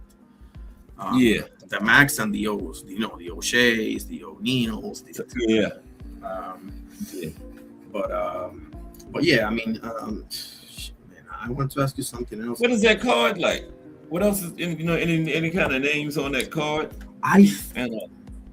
Great question. Give me 1 second, because I believe there's a 1 second. Because man, I haven't looked at it. Can you believe it? There it is. What do we got here? Let's see. Yeah, Giovanni Steyes versus Brian Mendoza. Yeah. Ooh. Yeah, that's an interesting fight. Yeah. I'm rooting for Brian Mendoza. Everybody else is rooting for Giovanni Steyes. I think Mendoza's going to pull it off. I think he's going to fire slash bullet. Yeah. Because Giovanni Steyes, I'm not sold on him, not just because of the Abbas Maraoul debacle that he had. Like Abbas just took that. Hey, Arnie, they talking like Boots and Xander is on now. You hear anything about that? Yeah, they're almost done. The negotiations. Yeah. Wow. I don't like it. I don't think Xander is ready yet, man. He need a couple more fights. Right, at least. And not only that, I mean, what bothers me more than anything about this fight right now, I want the fight, I just don't want it right now, is because... Not right now, no. In my eyes, and this is just me, but in my eyes, these are the two best fighters in 154. Mm-hmm. And you're having them fight each other before they meet. They should meet. Basically, what I'm saying is they should meet at the top. What I mean by that is for undisputed, right? Yeah. Not now, because you got. I would like to see Boots get at least a title or something first, Yeah, like beat whoever wins this fight, or Fundora Thurman or Josh Kelly, And Josh Kelly act like he's the one. He won't fight anybody. Nope. Josh Kelly, smart man, because he knows what's gonna happen. You can only get lucky. How many times can you get lucky in life? But the problem is they're gonna eliminate one of them out of the way, meanwhile you got Josh Kelly and probably Fundora just chilling, and they're gonna have reasons to dog whoever loses this fight, and they're not gonna fight whoever wins. They're not going to. Nah, no time soon. Neither of them. Nope. And then we got Virgil. I don't know what Virgil was going to do now. And who knows what's going on with Virgil? Like he's mixed up in the legal battles with Oscar. Yeah. That is turning quite nasty. Yeah. That thing, So we don't know when Virgil going to fight again. Exactly. Before he fought Lubin, I just knew him and Boots was next. Everybody did. Of course. That the stage was set to make the fight. I mean, you couldn't have it any better than that. They faced off in the ring after the fight and everything, man. Mm-hmm. So when does those two don't face each other next when all that happens? Normally they do, but it didn't work out. And you still got people blaming Boots. Still got people. That's just people that don't like him, Because the man did everything he's supposed to do to get that fight. What else could he do? Of course. Put a gun to his head and make him fight him? That's the only other thing he could do. What else could he do? He got in the ring, showed he wanted to fight. So I don't know. No, not only that. I mean, he did something way worse because we can put this on Oscar or on Virgil's team all day, and rightfully so. But Virgil, after he came out of the dressing room after that whole thing with Boots Ennis and this and that, when he came out of the dressing room, he started mentioning Errol Spence. Errol Spence. That's why when everybody keeps saying Oscar, I said Virgil was the first one to bring up Errol Spence. Yeah. Why would he do that? Everybody thought him and Boots was on the collision course, and he started talking about Earl Spence. They are praying. Like, hold up, what's going on here? They are praying. Just facing off in the ring, you know. Yeah. You got to remember, Cass, when the dust settles and the smoke clears and you have clear heads, you're like, listen, bro, you're gonna get killed here, so you better start mentioning somebody else's name. Yeah. And then what was the guy from I think it was from Argentina or the guy Boots beat and haven't been in the ring since? Lima. What's his name? Villa. Oh, Royman Villa. No, he was, I think, from Venezuela. Yeah, has he fought since then? Yeah, he's fought a few times, but he never been the same. Oh, has he? But not the same. You haven't really heard nothing about him since then, you know? His claim to fame was when he beat Speedy Rashidi Ellis. Rashidi, yeah. But Rashidi and Boots, remember? Yeah. Exactly. He my man, Boots just took that boy to the wood chipper, man. My goodness. I mean, what about Stanionis? Has he fought? Does Stanionis fought anymore? Yes. Yeah, he fought on over in his land. I think it was Lithuania or something like that, and he won the fight. Because he the type of fighter where a beating that won't even bother him. No, but you gotta remember he had a kid and everything, so he took some time, you know. Yeah, but I mean that type of beating he'll just come right back. You know, I think Stanionis, I pick him against a lot of those guys at 147, like Norman and Ryan. I'd pick Stanionis in them fights. I think he beats Louis Croker also. I'm not sure about Norman, but I will pick him against Ryan and against Louis Croker. Norman, we'll see, man, because Norman, the talk is that he's returning on the summer. No opponent yet? Not that I've heard of. No. Okay. That was actually one of the questions that I put in one of my lives. Like, who would you want to see Norman fight next? And big fight. Yeah, that's a good question. That's a good question. Yeah. But not sure. Maybe Nicholas Floss, or I don't know if I don't even know if he should fight Tiger Johnson, because Tiger Johnson is dangerous, man. You don't want to go 0-2. Yeah. Rolly? He's not going to get that fight. Well, when Rolly loses to Devin, which is what I think is going to happen. I mean, we'll see what happens, obviously. But I fighting? I didn't know are they fighting? Yeah, it's official. What? Oh yeah. Rolly belt is gone. Yeah. It pisses me off because we got Chakram Giasov being the mandatory for like 3 years now, and still not getting the shot. That's crazy. He's fighting. He's not getting this fight he's supposed to get though. You know, right? Somebody should have been stripped by now. I think he's fighting in one of the. If it's not Thurman Fundora, it's one of the up and coming undercards. But he's not fighting any of the. You know, he's fighting somebody. You know, but who's he the mandatory for?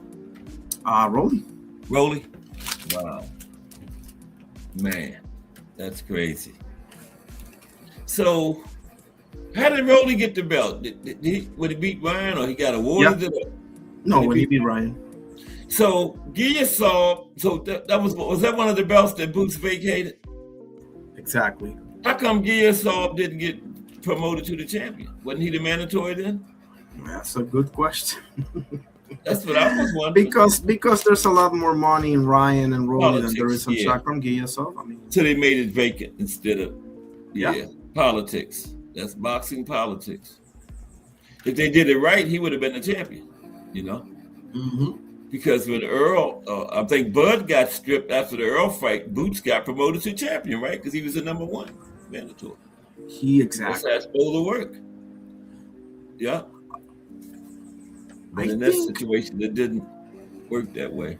Was he promoted? He was promoted. He was promoted. Yeah. Because remember, everybody was calling him the haters was calling him an email champion. Remember? I mean, there are a lot of people being promoted. I mean, Raymond Murataya was promoted as well when Loma retired. What you supposed to do? Turn it down? Right, I mean, I think the right thing to do is to have him fight somebody for the belt. I think that's the right thing to do. Like have the number 1 and number 2 guy fight. Yeah, but if they say you being elevated, what you supposed to say? No, I don't want it. No. Right. Exactly. Like so this is it's like a no-win situation. He probably would have rather have. I think he even said he would have rather have fought somebody for it. When he got elevated. Absolutely. He even said that. Mm-hmm. People are misdirecting the blame. It's misdirecting the blame. The WBA is the one to blame for it. The way exactly. Like I tell people all the time, isn't your problem really with the sanctioning body? Like, yeah, the IBF was there. They the one that elevated him instead of making the 1 and 2 fight for it or something. So you can't blame the fighter in that situation. Of course, he want to be the world champion. Like, how does Rico Verhoeven get a shot at Usyk before Ajit Caballel does? Like, can anybody explain that to me? Like, that's crazy, man.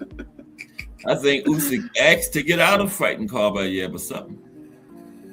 I mean, I get it from Usyk's standpoint, and I love him so much. But I wouldn't fight Caballel neither. Why? I would retire first. But here's my major problem. Like, why have Fabio Wardley fight Dubois, who's coming out of a knockout loss, instead of Caballel? That's the real problem I have. Like Fabio Wardley won the championship from the interim or whatever against Parker, right? And now he's elevated to full champion because they stripped Usyk of one of the belts or whatever the case may be. Okay, so you're the champion. So fight Ajit Caballel, bro, not Dubois. Like, what the hell are we doing here? Dubois coming off a loss. Because he want to keep his title. Bad loss. Yeah. Dubois might beat him, but Caballel would definitely destroy him. Oh yeah, that's for damn sure. So, yeah, that's for sure. And meanwhile, Caballel's just not getting his shot. Another one of them cases. It's bad, man. It's terrible. It's really bad. But again, we got all these guys from the UK.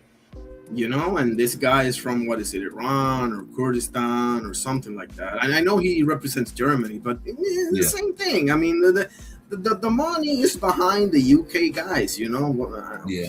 It couldn't be more obvious. Mm-mm. Yeah. And Dubois still has that win over AJ that is still resonating with people. So he's still he's cringy as hell on the microphone, obviously, but he still has a really good name. What is Caballel? Is he German?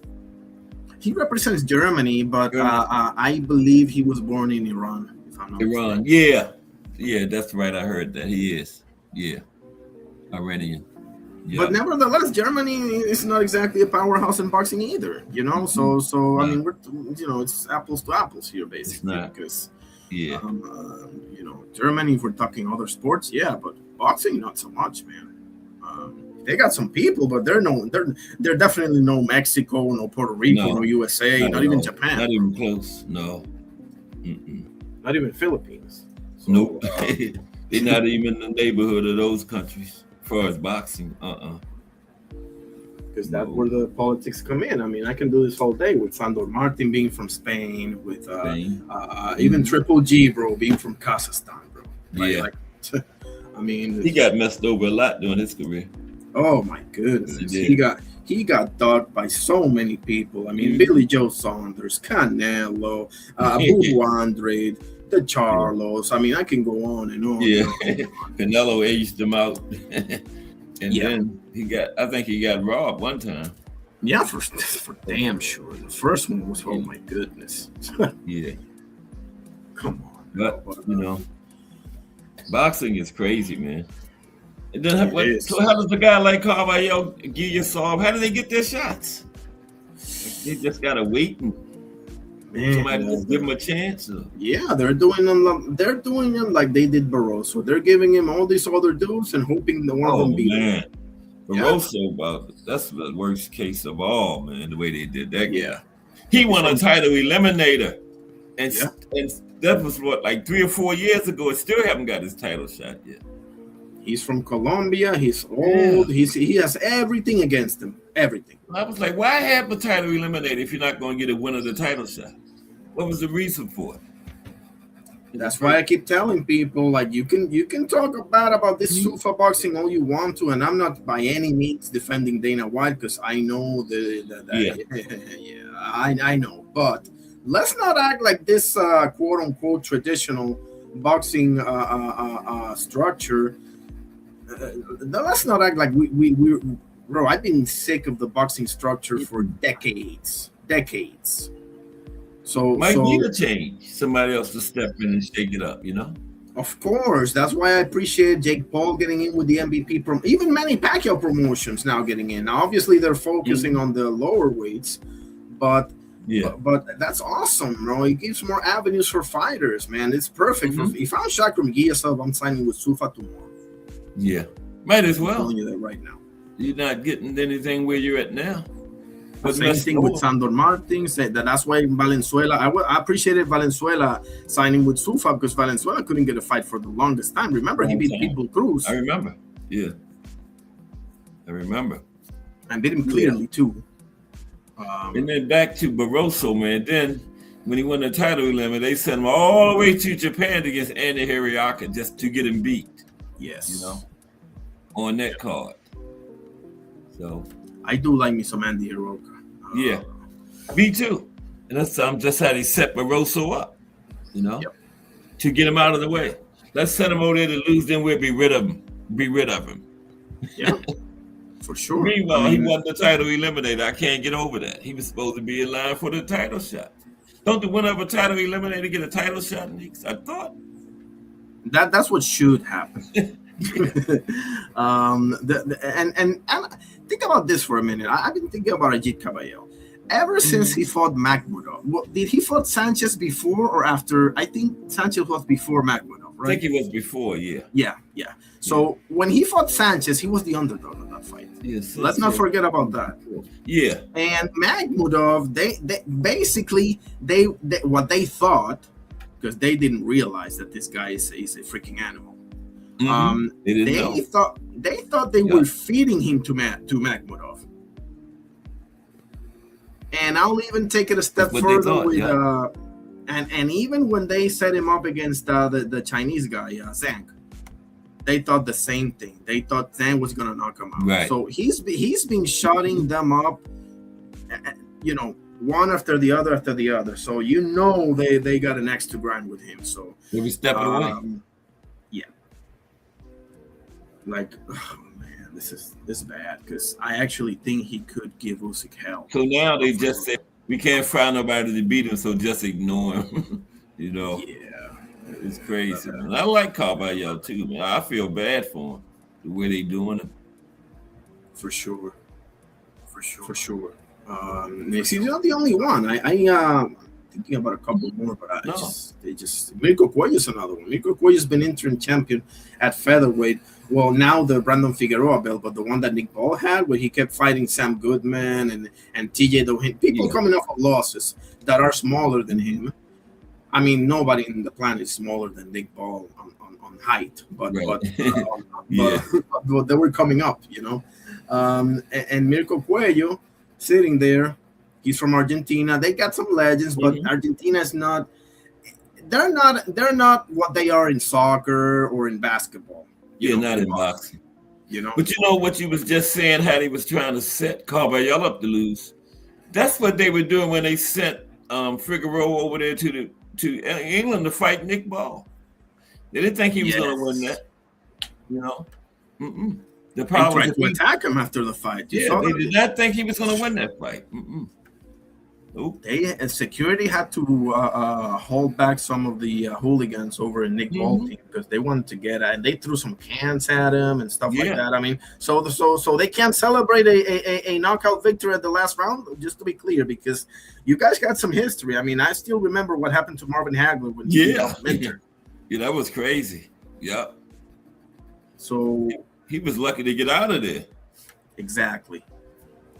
Like they were going chairs to the ring, bro. His team had to physically put him under them, lay over top of him, man, to protect their investment. Yeah, that was on live TV when that happened.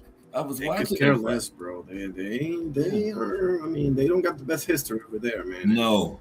Um, No.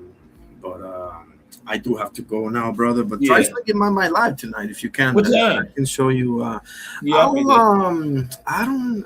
I'll say at 9 for sure. I'll try to go earlier. Today's what? You got Wednesday? any Yeah, I'll stuff try you to go talking early. about yet?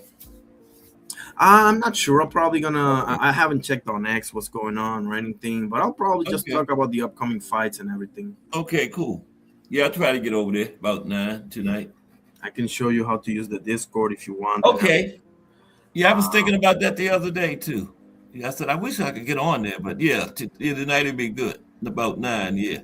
Because the thing is that right now our schedules are completely opposite, so I'm not gonna unfortunately have as much time as I did before. But you still able to do your live at 9 though, right?